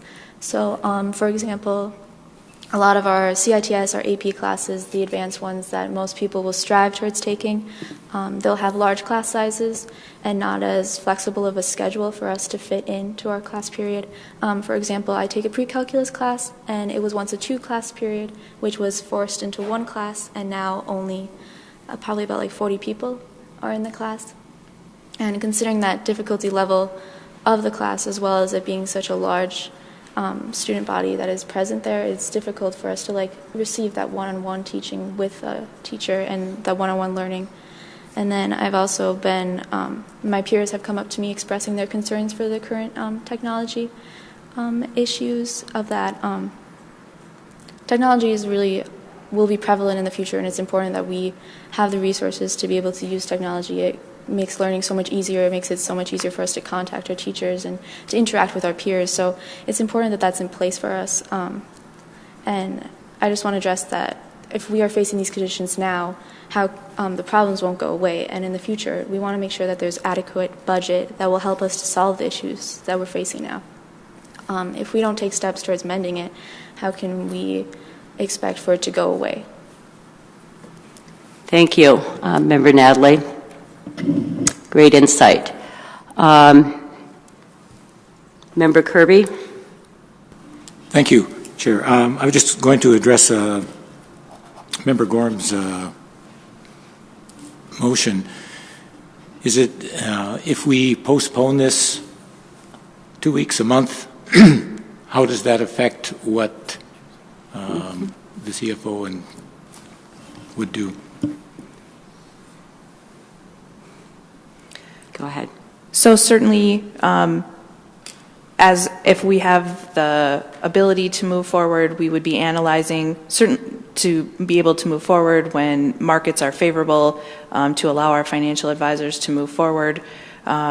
If not that we wouldn't continue to be looking at options throughout the process if this discussion is delayed, but we wouldn't have the opportunity to do it then until we got that resolution, which may mean that the peaks and valleys of the market conditions, we may miss some opportunities. So again, I think we're providing that opportunity to let our financial advisors do their best work. But certainly if there's more discussion to be had, and as the superintendent suggested, a special school board meeting in the interim before the next school board meeting, if that were to give us that opportunity to address any other questions, we would certainly be open to that as well. Thank you, CFO Erickson. Member Gorham? So if I may amend my motion to state that I'd like to definitely postpone until our next official school board meeting. Would that be feasible? Would that work? Is that language okay to use? Knowing we can't pin down a date for a potential special meeting today, but.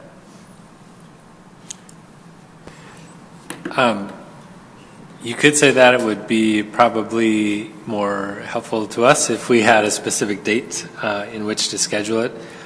You do have the committee of the whole scheduled for the 26th. If you wanted to, we could schedule a special board meeting either before or after that meeting, so that you're just coming in on one day if you'd like.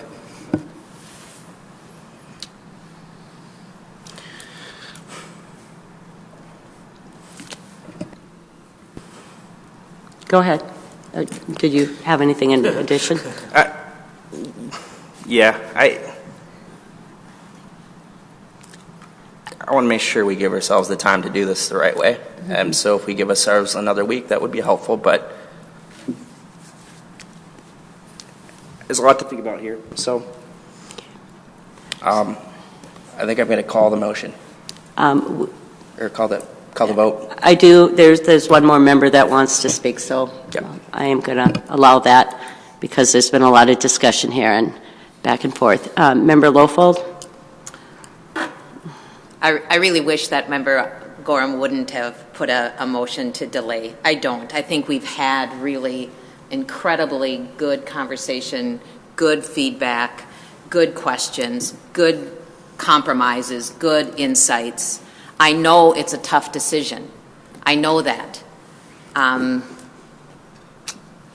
I appreciate the fact that we are willing to delay because it is tough. And one of our board members says something that kind of strikes us, and we think, oh, yep, I think I want to go that way. Then we hear more questions and answers, and it's like, oh, now I see myself going the other way. Because I know that that's why we're having this discussion for a long time. But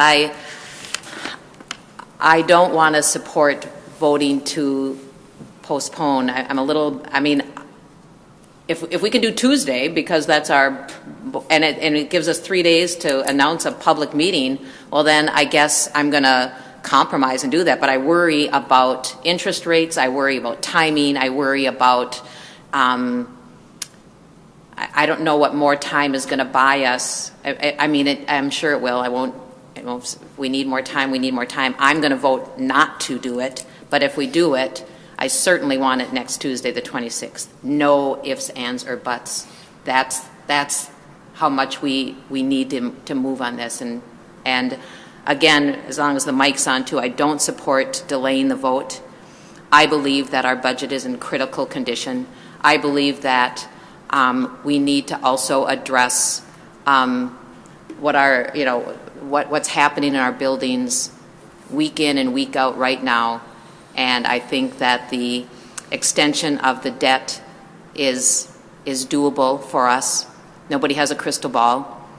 The people who say we shouldn't do it because we just need to gut it out and pay off our bills and do it, I don't think, maybe people just don't believe how much our budget is in crisis. Maybe they keep thinking, well, you know what, we managed to pay for the mulch, we managed to do this or that, and so there must be hidden money somewhere that's going to get us out of an emergency. Well, there isn't.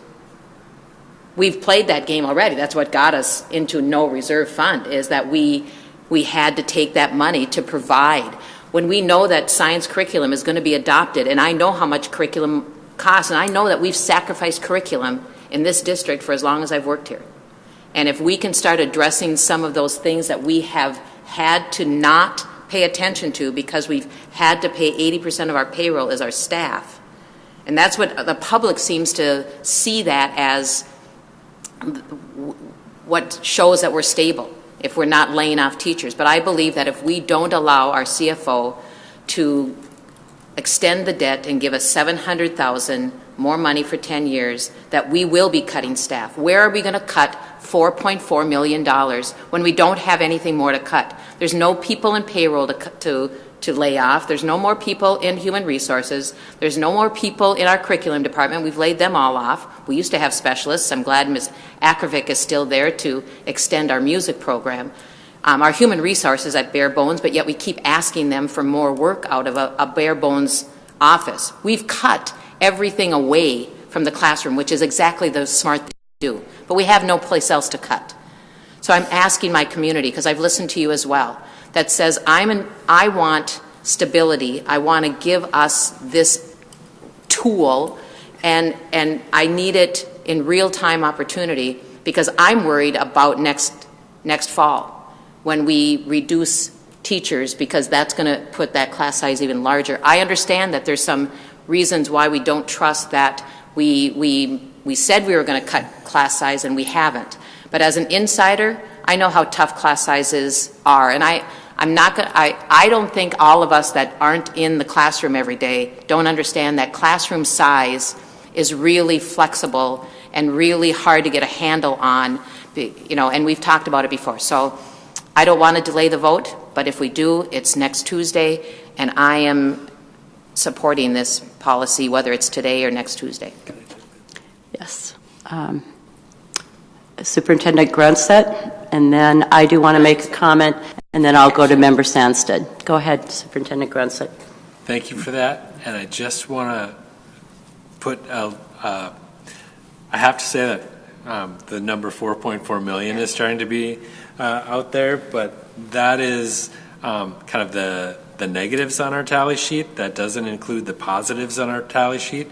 We don't know what those are yet. Okay. And so we know that there'll be, probably some addition to the base. There'll be some special ed changes.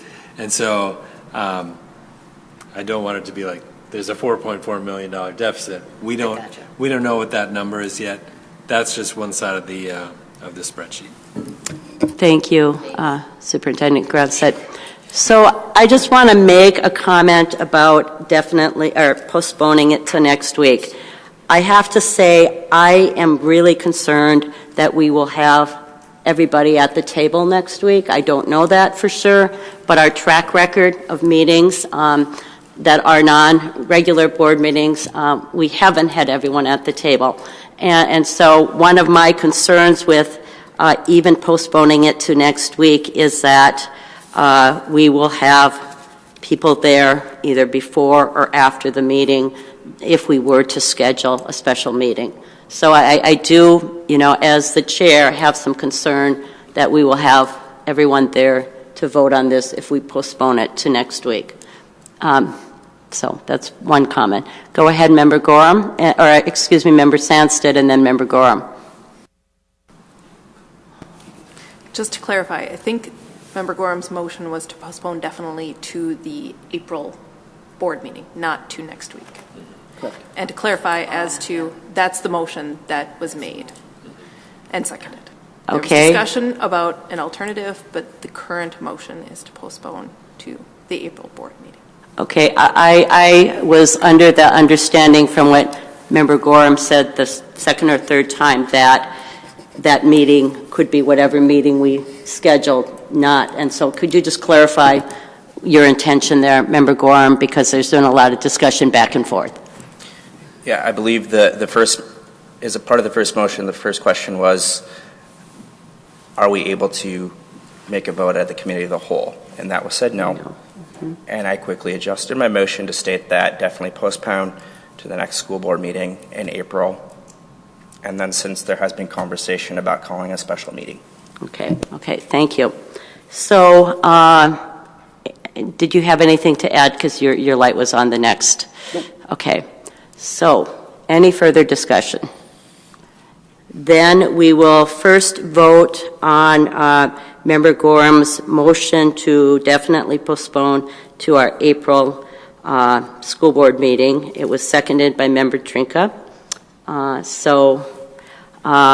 If you're voting in, so all in favor of definitely postponing to our April board meeting, please say aye, and can we do a roll call vote, please? Yes. Just a moment.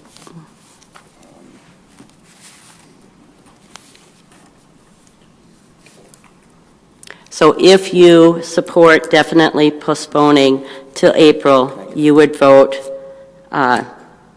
yes. Can I get them, please? Yes, you can.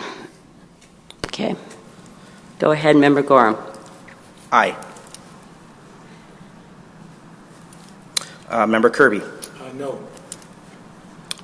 Chair Loeffler-Kemp. No. Member Lofald. No. Member Oswald. No.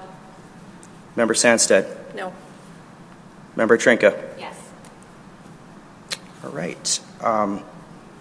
The motion fails 2-5. Okay. Thank you. Okay, so now we will go back to the first resolution that's on the table. And we will, that's been moved by Member Trinka, seconded by Member Lofold. And so we will vote on that. And Member Sandsted, do you have something to add? I do. Okay. Thank you. I wanted the chance to comment here towards the end of our discussion after hearing everybody, and I just wanted to clarify because I think it's a complex proposal, and there's talk of savings and investments, and I'm sure that we could come up with 700,000 ideas to spend that $700,000 a year on. But I wanted to clarify that $700,000 is not a savings. It's not money we are benefiting in the long run. It's money we're borrowing from the future, and any idea of a savings here is an illusion. It is, as Member Oswald described, money for us to play with currently that we will then have to pay back for 5 to 6 additional years at an overall cost of $4.3 million to this district. So instead of being done with this debt in 2030, when my kindergartner is a senior in high school, if I did the math right, we would be paying off the same debt to 2036. And I just find that unacceptable.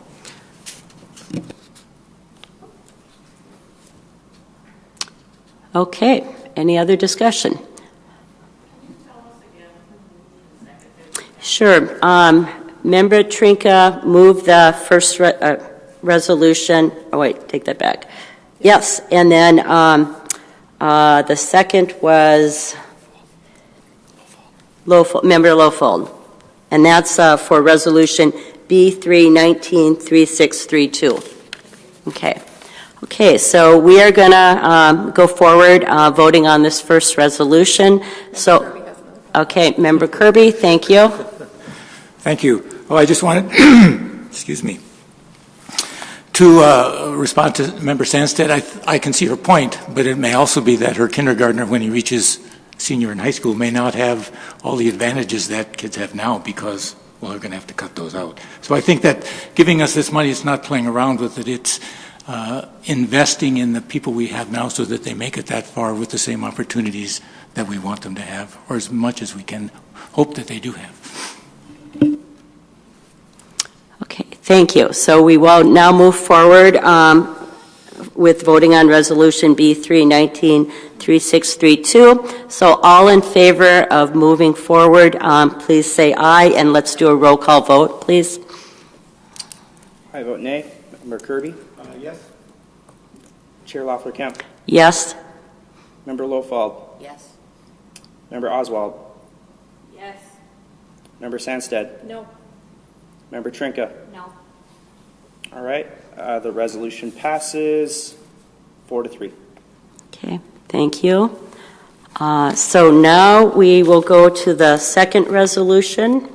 And Member Trinka, if you could read that. It's B3193633.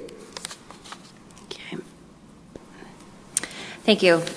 So this is a resolution authorizing the issuance of full-term refunding certificates of participation, Series 2019B.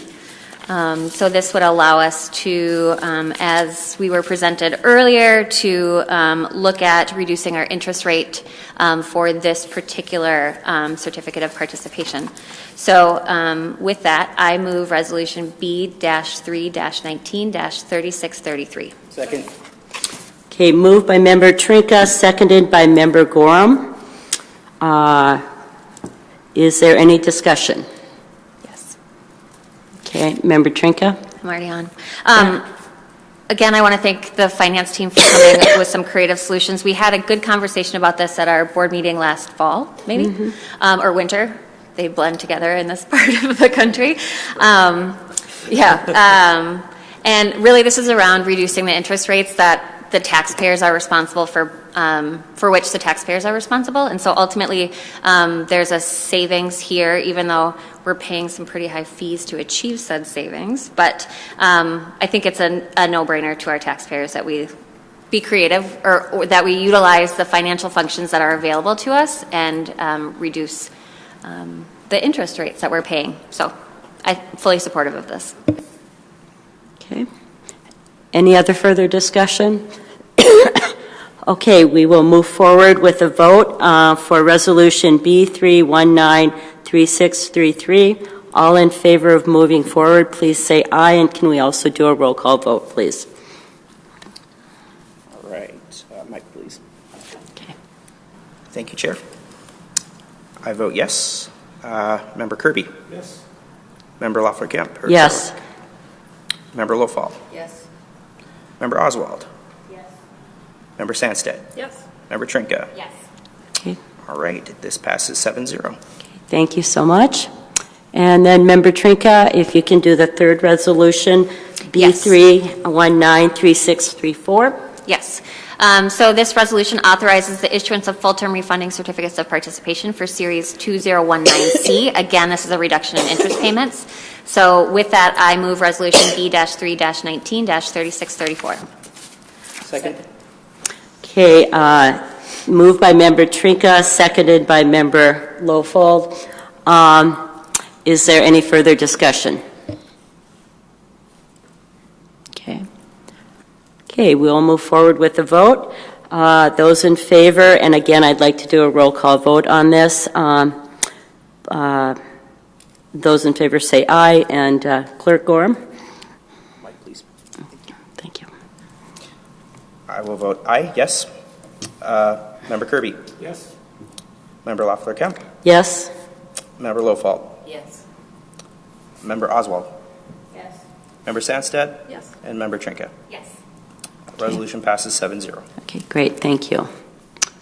Okay, thank you all for good discussion, respectful discussion, and again, thank you to our staff for answering questions and helping us be well informed as we came to this decision tonight. So we look forward to the meeting next Tuesday to discuss more fully. Thank you, and thank you again, Matt, for coming. Okay. Yep. So now we're back to the business committee, and I think we need to go on to informational items. Okay, go ahead. So. Thank you. As a placeholder, just as a reminder, because I don't want this to get lost, we didn't have a chance to get to it, but I think next month we'll, at the business committee, we'll talk more about sale of properties and updates on that, and maybe potentially updates to the legislative platform that we have support from our local legislators about a tax abatement opportunity around new Central High School. So, go Troy. In terms of informational items, we didn't have a chance to get to these, but if folks have questions, feel free around expenditure contracts, extension or renewal of contracts, no-cost contracts, revenue contracts. Again, the facilities management and capital project status report. As always, Mr. Spooner, thank you for being very thorough. And I thought that the presentation around workers' compensation and liability was That was good. exciting. So thank you for bringing that to us. I know I think I'd asked that last month, and so I appreciate you following up on that and giving us some additional information about our opportunities to reduce our liability. Let's see. Again, as informational, the Denfeld Auto auction results. We sold a car. They sold a car, right? So that's great. Again, preliminary budget considerations and investments. And so Tuesday at 4:30, we'll be learning more about the process. So I encourage people to attend. And then the discussion around the debt service restructuring refunding. And then the last one that we have, and I might need some guidance on how to do this, was around the even year election update. So just as a little bit of background for folks, that that maybe don't know about the exciting world of school board elections. I know all of us know it intimately. In October of 2018, the City of Duluth formed a charter commission around looking at reviewing the City of Duluth municipal election cycles, and with the issue of transitioning to an even year election. At this point, we have even year elections and odd year elections, which has various ramifications on multiple sides. The Duluth Charter Commission is meeting again tomorrow, I believe, and so I think it's important that that commission have feedback directly from the Duluth School Board on what our thoughts are on whether or not we support that transition to an even year election cycle. I know that there are some questions around that, which we'll bring up during discussion. So, Jackie, I might need some help with this. I would like to introduce a resolution. Do I need to wait? Can I do it now? You can. Okay.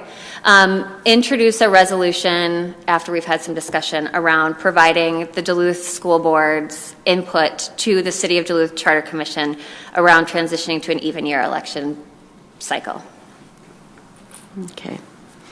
So there's a motion to move forward to even year elections and to bring that to the City Charter Commission. Just to clarify, my resolution is around the school board providing its input formally, the resolution does not state specifically that we would transition to an even year election. It's just that we would provide them with our input and recommendation, just to clarify. Okay. So is there a second to that motion? Second. Okay. Seconded by Member Sandstead. Now we will open it up for discussion, and also, being this did not get discussed at the Business Committee, again, there's some opportunities to ask questions, and I remind folks that we did get a 2-page handout from Jackie Dolence, which was who has been attending the Charter Commission study group. We also received by email and then in our packets tonight the election cost for the 2015-2017 election costs for to help with this discussion and understanding of why past boards also have wanted to move to even elections. So just kind of reference those two resources we have. And let me see here. And I apologize. I'm not sure if it was Member Sandstead or Member Oswald. So Member Oswald, I'm going to start with you, and then we'll go back around. Okay? Thank you, Chair. Yeah. I think the ideas of moving to an even year election based on cost makes a lot of sense. But politically, I think it's disadvantageous for the average citizen in our city. I was not politically motivated when I decided to run. And if you're going to move elections to even years when it's a politically charged environment with presidential elections and state elections and everybody's wanting to know what DFL is doing and Republicans are doing and all that kind of stuff, that puts me at a definite disadvantage should it have happened 4 years ago. I think our nonpartisan local elections should remain that nonpartisan. I think it's up to our community and embracing our entire community should have a say in what happens within our schools. And I don't believe we will get such even-minded people signing up because we would have a lot of politically charged environments and support. The value of the kind of advertising that political candidates get is unmatched by candidates such as myself that stand up and say, I want to do this and win. I can't afford that kind of advertising for myself. Maybe this time it'll be different. Maybe I will be an endorsed candidate. Maybe I won't. But I want people to know that they too can try and have a good chance at winning if they know what they're doing. And forcing our bipartisan elections to be part of a partisan process discounts that entirely. Okay, thank you, Member Oswald. Member Sandsted? Yeah, I have two questions. One, I'm not seeing the cost memo. It's on the sheet that was Paper. in your red file. Thank you. And also And then- you received an email on it this afternoon, but do you want to share I it with did, her? but thank you for that. Okay. And then my question is to Member Trinka. Is your intent that we will have a discussion and come up with the position we're taking tonight, or are you proposing that we pass a resolution saying we're going to take a position on this? Please hang on for that in the future, Charter Commission? So I'm just looking for clarification on what you're hoping for tonight. Thank you. So you got the information on the cost, and I'm sure there will be further discussion on that. And now we just want clarification from Member Trinka on the way your resolution is worded. Thank you. So the reason that I worded the resolution the way that I did is because I think that we need to send them information, I would say by their meeting tomorrow, whether we're supportive of moving to an even year election or an odd year election. So I didn't want to have two resolutions, one that had even year and one that had let's stay the same. So I'm thinking we need to move the resolution so that we formally communicate with the Charter Commission tomorrow. But I think we need to have discussion amongst ourselves about if we support moving, what our thoughts are if we support moving to an even year process. And I have some feedback on that, if that answers your question, Member Sandsted. No? The resolution right now doesn't take a position. Yeah. I know. Okay. The resolution right now does not take a position. The resolution right now mandates us to communicate whatever our position is to the City Commission. And that we'll have a position by the end of the night. Yes, we will have a position by the end of the night. Does that make sense, or do you want me to do two separate resolutions? It feels like you should make a resolution either a bit more straightforward resolution, I guess. Okay. Is that Sometimes there's beauty in Yeah. ambiguity. Yeah. Okay, so I will modify my proposed resolution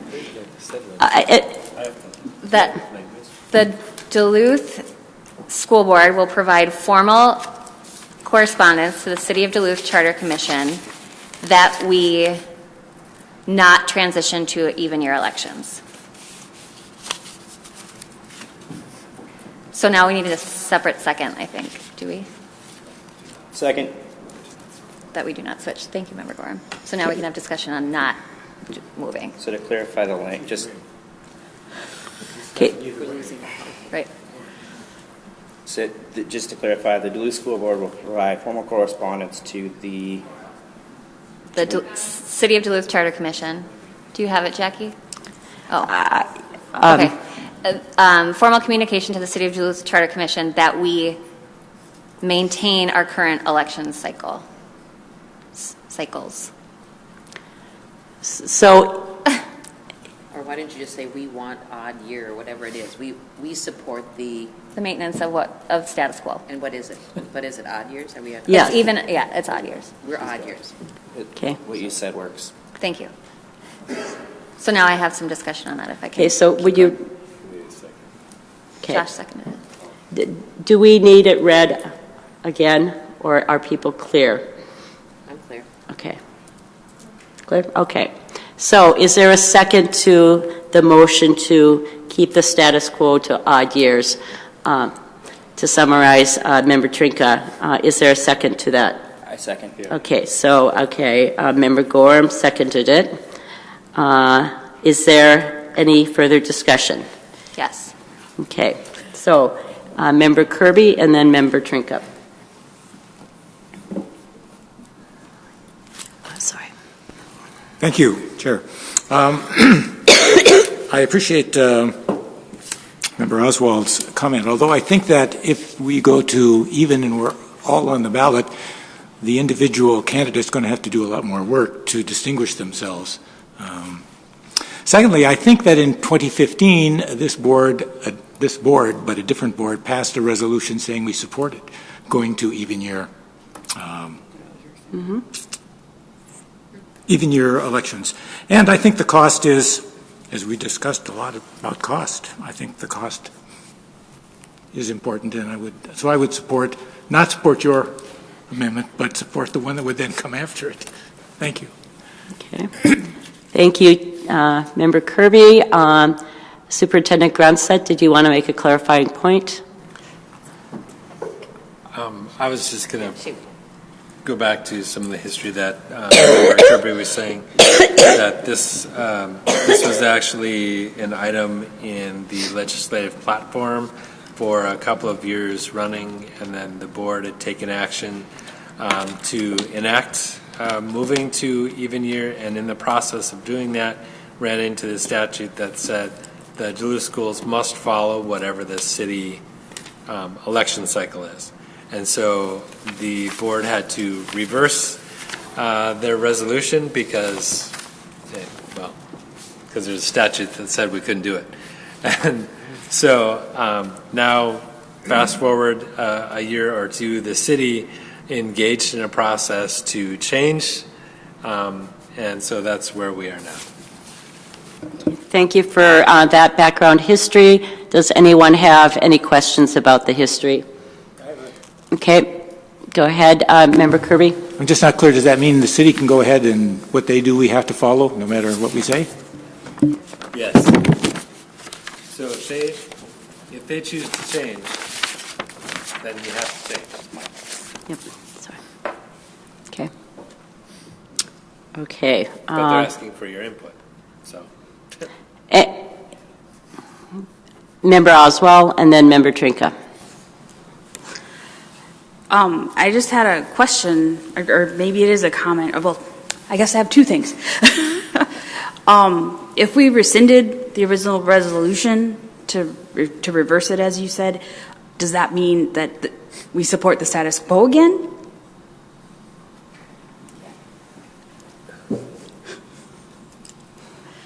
Because we're operating. It really wasn't a statement of support. The board took an action to change to even year, and then we weren't able to. So they had to change the language back to odd year. So it wasn't necessarily a statement of support that would carry forward. It's just what we have in our policies. I don't know if it's a policy. It is a policy. It is a policy, yeah. Okay. Did you have another clarifying question, Member Oswald? I did. So the way I read that is that essentially just didn't happen. So we can't say that we support changing to even years. We just say we're in odd years, and that's that. But the point I wanted to make is the advantage of having odd year elections with even year elections when it comes to special elections.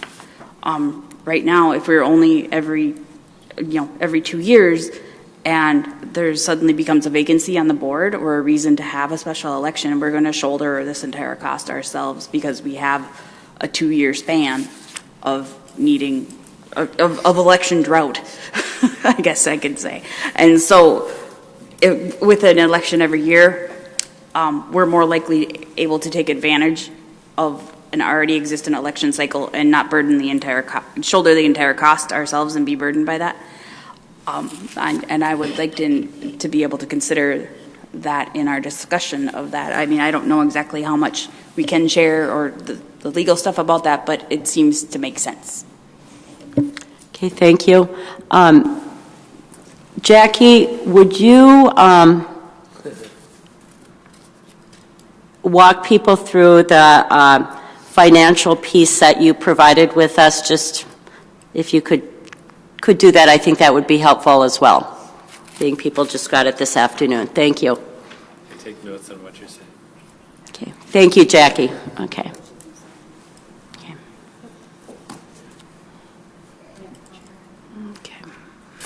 Okay, so the information that was in your red folder is what I got from the city clerk for Duluth. There's a state statute that mandates the formula that we follow for reimbursement of election costs. Our costs, so we are tied to the city. If the city moves, we are required to move. And as a board, we'll have to figure out what that looks like. So if we're lengthening terms, shortening terms, there might be wiggle room as far as our transition might be able to look a little bit different than the cities. Like we might be given a little extra time to figure it all out, but we're not there yet. Our costs will go down because there'll be more people sharing the costs. We pay a portion of the ballot. There's a huge list of costs, and our percentage will go down, so it will be a substantial savings to the districts. The costs on your sheet don't include any of my time and my overtime. Does that answer your question? Yes. Did anyone have any additional questions, I guess, with either the memo she put out or the election cost? It's in your red folder. I'm sorry. This is what I'm talking about.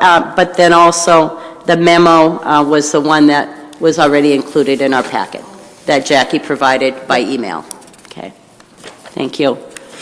And if the school board does not want to follow the city of Duluth, we would have to get that state law changed from 1973 or 4, whenever it's from.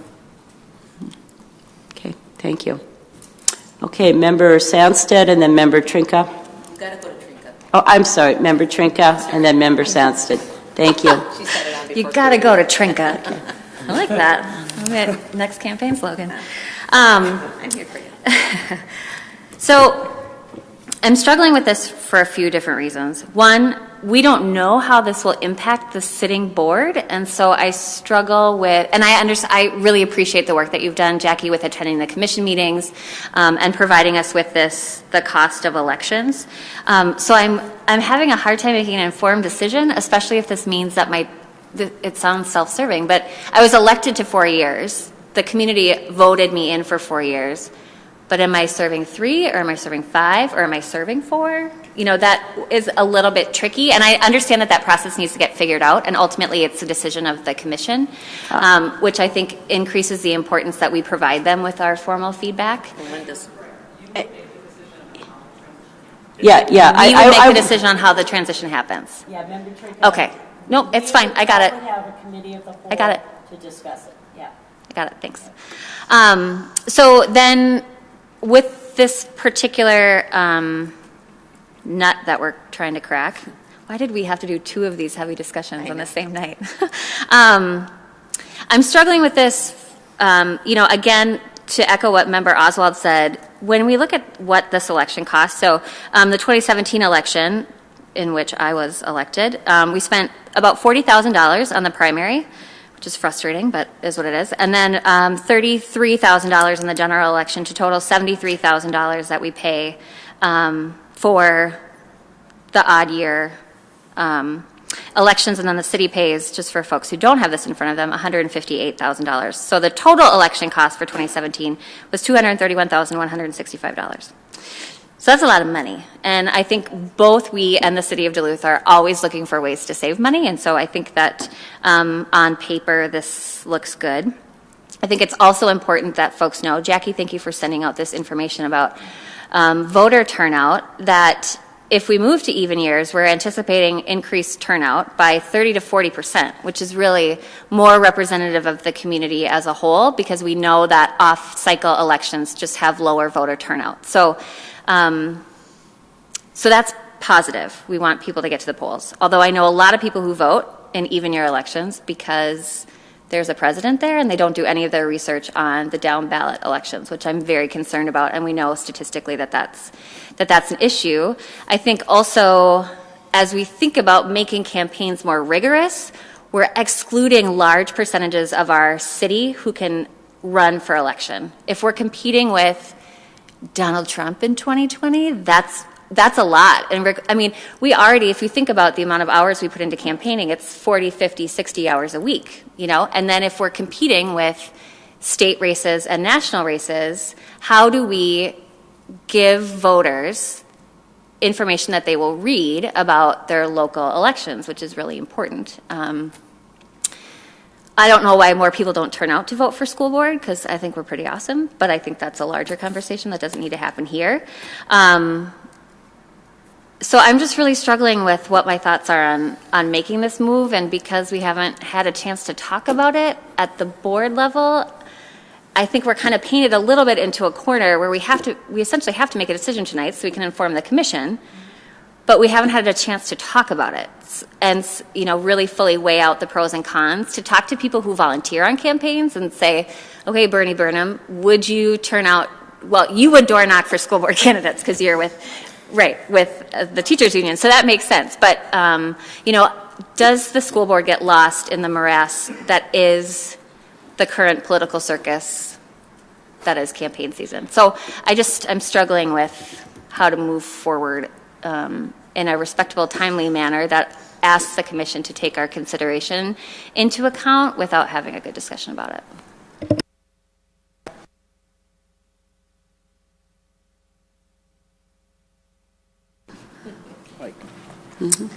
So just to clarify, Jackie, we don't know what our cost would be if we move to even year elections. We just know it would be less because the state and the federal government is going to share in those costs. If we could get the mic on and perhaps leave mine on, because I have more to say after that. No, there's a lot of variables. It's what offices, how many people are running. It's what the ballot's going to look like as far as how long it's going to be. And if we have referendum questions, because we get charged a percentage of how much room we take up on the ballot. So there's a lot of variables. And then how big the ballot is overall kind of plays into that. I can certainly get the formula. That's okay. Okay.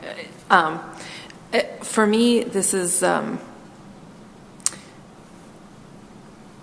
there's a lot of soft considerations that it would take a very high-powered political operative to actually be able to, I think, value the ability for school board candidates to cut through on an even year election versus the benefit of getting more people voting in an even year election and engaged potentially in this. And so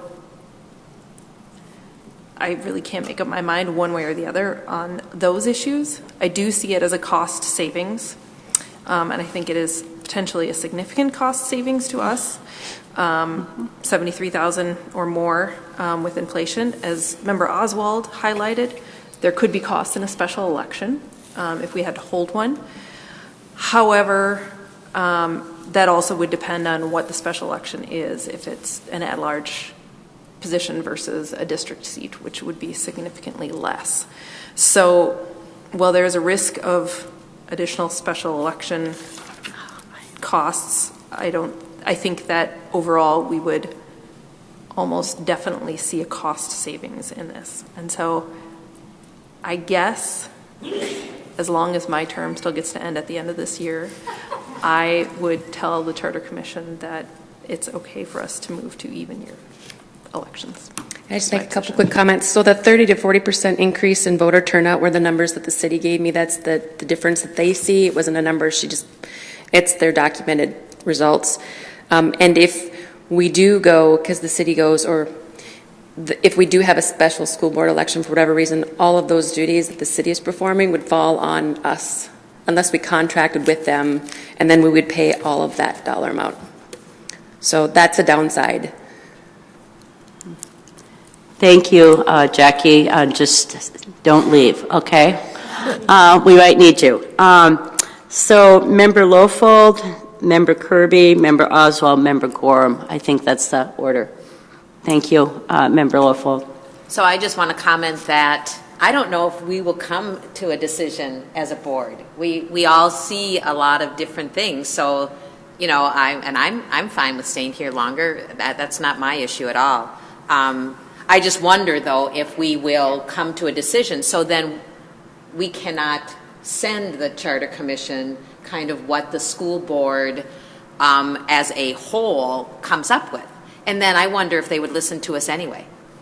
So it seems to me that they are, if they haven't asked for us to come to the table a little bit more, and they haven't come here, then I wonder, no matter how much we stay in dialogue, because I agree that the monetary savings is significant, and we have been talking about giving our CFO every available real-time opportunity, and so maybe this is it as well.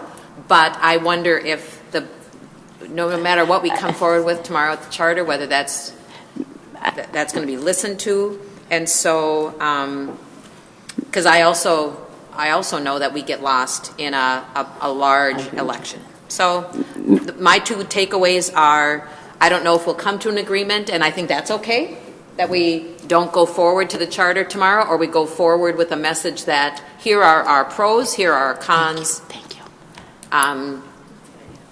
Thank you, students. That's what we're doing. And then I don't know if they'll listen to us no matter what side we take. Thank you, Member Lofold. I do want to clarify a couple things. One is that the Charter Commission did come to us when Chair Kirby was on the board, or the chair, and they asked for us to be very involved with the study group. And so Jackie has attended the meetings. Chair Kirby did ask me to attend a meeting, and I attended the first one, provided information, and they've been very respectful about asking for our opinion, our feedback, we actually, back in January, I think it was, they wanted to move the process of this committee that they're having tomorrow. We said no, that it would not be a good time for us yet. Because we were still gathering information as well. So I wasn't at any of the follow-up meetings, but I would just say they have been very respectful of involving us in this process. Yeah, so you kind of mischaracterized it, but so I wanted to clarify that. Superintendent Grunstedt, did you want to add something there?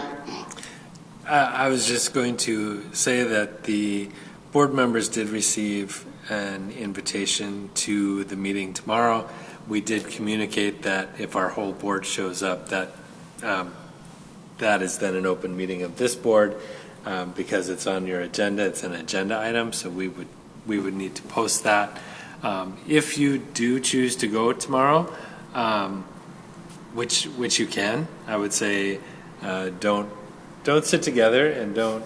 If you don't make a decision tonight, then nobody can really speak for the board, but you can speak as an individual. So they do have another meeting scheduled for April 10th. It's a public hearing on the issue as well.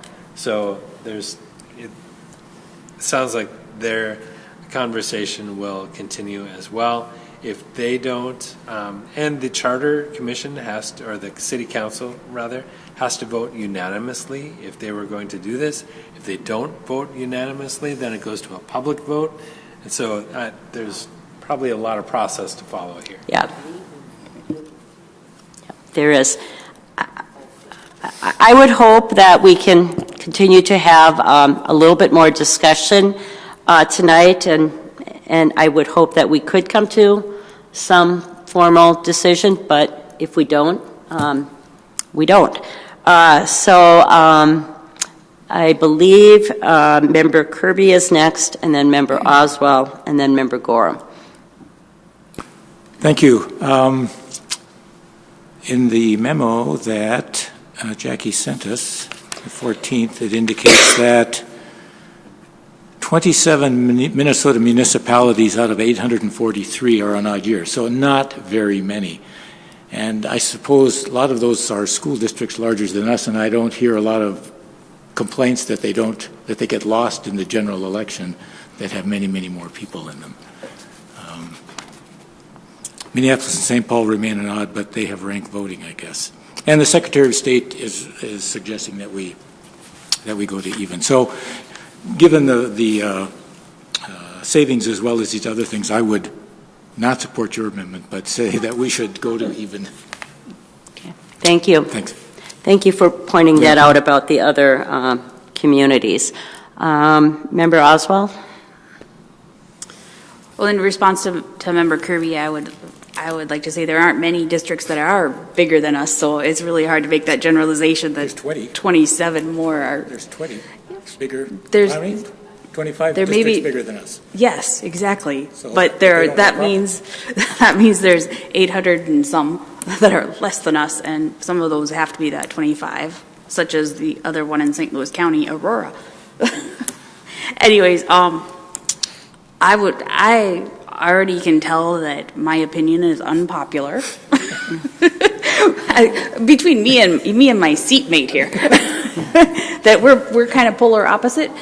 But and with that in mind, I would like to not make a firm stance on one way or another, but embrace all the voices that we have in any resolution, such as 2/3 of our board or something of that sort, 3 out of 5 or whatever it is that, have serious concerns or not serious concerns or whatever it is. Or if it just doesn't matter to some people, our resolution can say whatever we want it to say. And that's the only way I think that I can come to a consensus is as I feel that my voice would be represented in that resolution moving forward, because I would like to not have to go to that meeting tomorrow, but I will if I don't feel my voice is represented well. Okay. Member Gorham? Yeah, I think a perspective that perhaps hasn't been voiced yet, maybe a little bit by Member Oswald, is personally, if it goes even years, I personally won't run again. I know how much work it takes to run in an odd year. And I think, the philosophy of that, my comment about that is it's not about me. It's about our city council, it's about our school boards, and the fact that I believe our community embraces that we want representation from all walks of life in Duluth. The reality is, for me, and I think for many others, we have many different circumstances in our lives. And I think the odd year would open our elected offices to be more inclusive of more people and more perspectives, and I think that would be healthy for Duluth. That being said, there are tremendous cost savings. So if I was leaning away, I would support this resolution as it stands. I also see no problem with letting the community vote. Okay. Member Trinka? Thank you. Yes, I want to echo what Member Gorham said. I actually think that the voters should decide on this. I think it's hard for us not to be self-serving just having this conversation. So I want to echo something that I touched on earlier and something that you said too, Member Gorham. When I think about the time and resources it took to run an at-large campaign in an odd year, I think I raised $15,000. We were on the doors 5 days a week. We were advertising and printing and doing all of those different things. And even that experience in and of itself, I recognize that the process disenfranchises people whose voices we need to have represented up here. And, I have all sorts of great ideas about like babysitting circles and food delivery for candidates who are maybe not, don't have the resources that I had available to me, so that we can encourage people from multiple walks of life to take a chance to run for this office. I think it's become incredibly difficult for people to be sitting up here, and I think that that's unfortunate, and I think we're losing a lot of value in that. I'm frustrated again, and I know Superintendent Gronseth is going to say that I'm a broken record, and I totally respect that. I'm frustrated that we didn't have time to talk about this if it was on people's radar in January, and I know that that's only 2 months, but I think, what? It was what? It was not, okay, so whatever. So if you've known since January, whatever. I think this should have been on the conversation at a committee meeting where we had adequate time to give to this. And so, I think to your point, Chair Loeffler-Kemp, maybe, and to your point, Superintendent Gronseth, maybe we look to table this and discuss it again in committee and ask that the commission wait on our feedback as well before they make a final decision, recognizing that even if we provide a final decision, they might not take it, or the city council might not approve it, or. There's a lot of missing information here just due to time constraints, but I think we need to have this conversation and we need to figure out what the differences are, even if we can't figure out concrete numbers. But I think I don't know. I mean, I would struggle, to Member Gorham's point, running during a state and national election. How do you distinguish yourself from the noise? I think we could maybe even send them the document that you put together, Jackie, if we want to, with the pros and the cons, recognizing that we might not come to a unanimous decision anyways. But I just would like more time to talk about this. Okay, thank you, Member Trinka. Superintendent Grunstead. Yeah, I just wanted to kind of go back to this has been a multi-year discussion that the board had acted on before. And so when we got the city's notice of this, it was kind of too late to get onto the agenda earlier. So we just got it like within this month. So, but it's just also, we kind of run into when boards turn over and the past one made a decision and this one might make a different decision. So. Okay. Go ahead, Jackie. I just wanted to say that every concern that you're voicing is also being voiced by the study group, every concern. The city councilors have also the exact same concerns, the number of people, the size of the ballot, election fatigue, how hard it's going to be. There's only so much money to go around. So you are, just know that it's not just you. That's all. Okay, I'm just going to weigh in on this because I don't feel strongly one way or the other, but I do have some experience working on a lot of campaigns and also being involved with the League of Women Voters that supports voter turnout in lots of different ways. And, I personally have talked to folks who have lived in some of the other districts that have moved towards even year elections. And I think that, there could be some concern with working with national races going on. I think that also could be to an advantage of a local candidate and an opportunity for a local candidate to have some of the issues we're running on be risen to the state and the national level, whether it's early childhood funding or whatever. So I really see it as it could be an advantage to be working, to running during other races, higher up races. I also, for me, I think having more voter turnout in my election, I would love that. I would love more people voting me in or me out. And so I see that as an opportunity as a candidate to really work harder and to really represent well the district or district-wide. I certainly know from that campaigns are hard and at-large races are hard, and it's a lot of work. And so I hear those concerns too. But when I look at this information we've been provided, for me, it does come down to a bit of the cost, and then the fact that many communities have moved towards it already. So they've figured it out. And I think we've just spent a lot of time tonight talking about dollars, and $231,000, $92,000, some of the numbers that we've been provided. I see people's names with those numbers. And so I hope we can come to a decision of some kind tonight, but we can also, as Superintendent Grunstead said, there's another meeting on April 10th if we decide we want more time to talk. But I think moving ahead to even year elections, there's some benefits as well, not just negatives. So, okay. So any other discussion?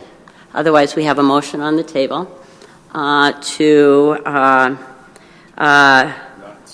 not support, to maintain odd year elections. So, who is in favor of? So a yes vote means we want to maintain odd year elections, status quo. Parliamentary procedure? Sure, yes, you can. Because I'm kind of confused right now myself, but go ahead. Well, I just want to, try to say that we're going to postpone this, definitely, and not vote on it tonight. Because I don't think I think whatever resolution passes, it's not reflective of how we're thinking. So I'm going to say I would either ask Member Trinket to respectfully withdraw her motion, because through our discussion, she's also found that it's not a good thing for us to do, or we'll just postpone definitely till April's meeting. So wait. Okay. Is that an actual motion? So can I first, maybe, can we hear from Member Trinka on her desire to move forward with this resolution or not? Respectfully, I'll withdraw my motion if we substitute it with a motion that says we will postpone it definitely. So I will respectfully withdraw my motion to maintain the status quo around elections. Actually, you don't need a motion. I don't. There's nothing. Because then one doesn't exist because we didn't talk about it. So I would respectfully ask that this get added to the business committee agenda in April, and hopefully we can have the discussion then. That's going to be a long meeting, so bring your granola bars and trail mix. I think Josh has to agree. Whoever seconded has to agree to your withdrawing. Thank you. No? I will agree to that. Okay. Even if we don't have it. So Member Trinka's motion has been withdrawn. Okay? So there's no action. So there's no action.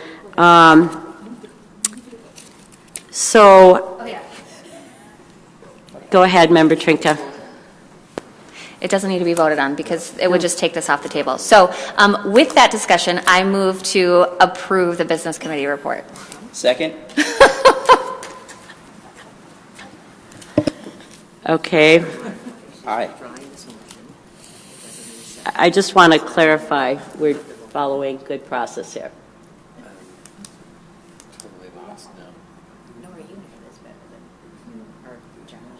What's the question?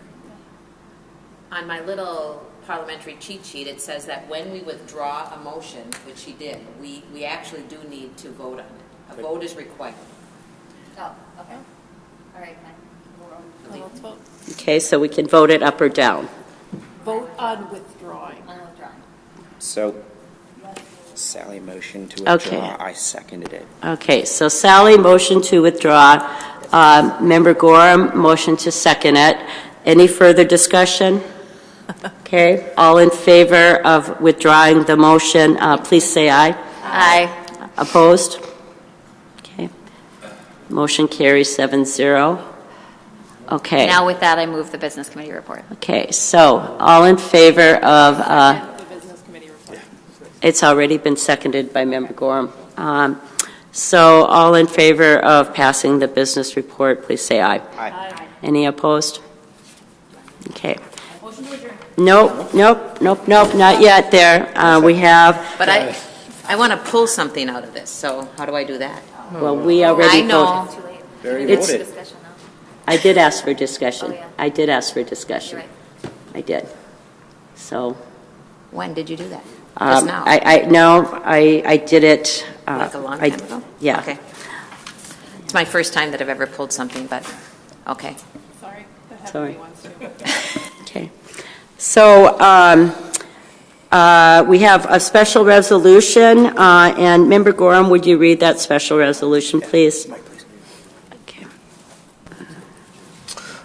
Authorizing school board members' attendance at the MSBA days at the Capitol and officers' workshops. Resolved that Independent School District 709, St. Louis County, Minnesota, pay costs incurred as per district policy for school board members to attend the MSBA days at the Capitol event and officers' workshop held in March 2019. I move Resolution SP 3-19-3635. Okay, moved by Member Gorham, seconded by Member Trinka. Any discussion? Okay, I just want to add that one of those is the NSBA Lobby Day on March 25th that Member Lofold and I will be attending, and so we look forward to sharing our legislative agenda. So all in favor of this resolution, please say aye. Aye. Any opposed? Okay. Okay. Okay, motion by Member Oswald, seconded by Member Trinka to adjourn. Any discussion? All in favor, please say aye. Aye. Okay, thank you. I just want to remind folks again, so next Tuesday, the 26th, is when we have the 4:30 Committee of the Whole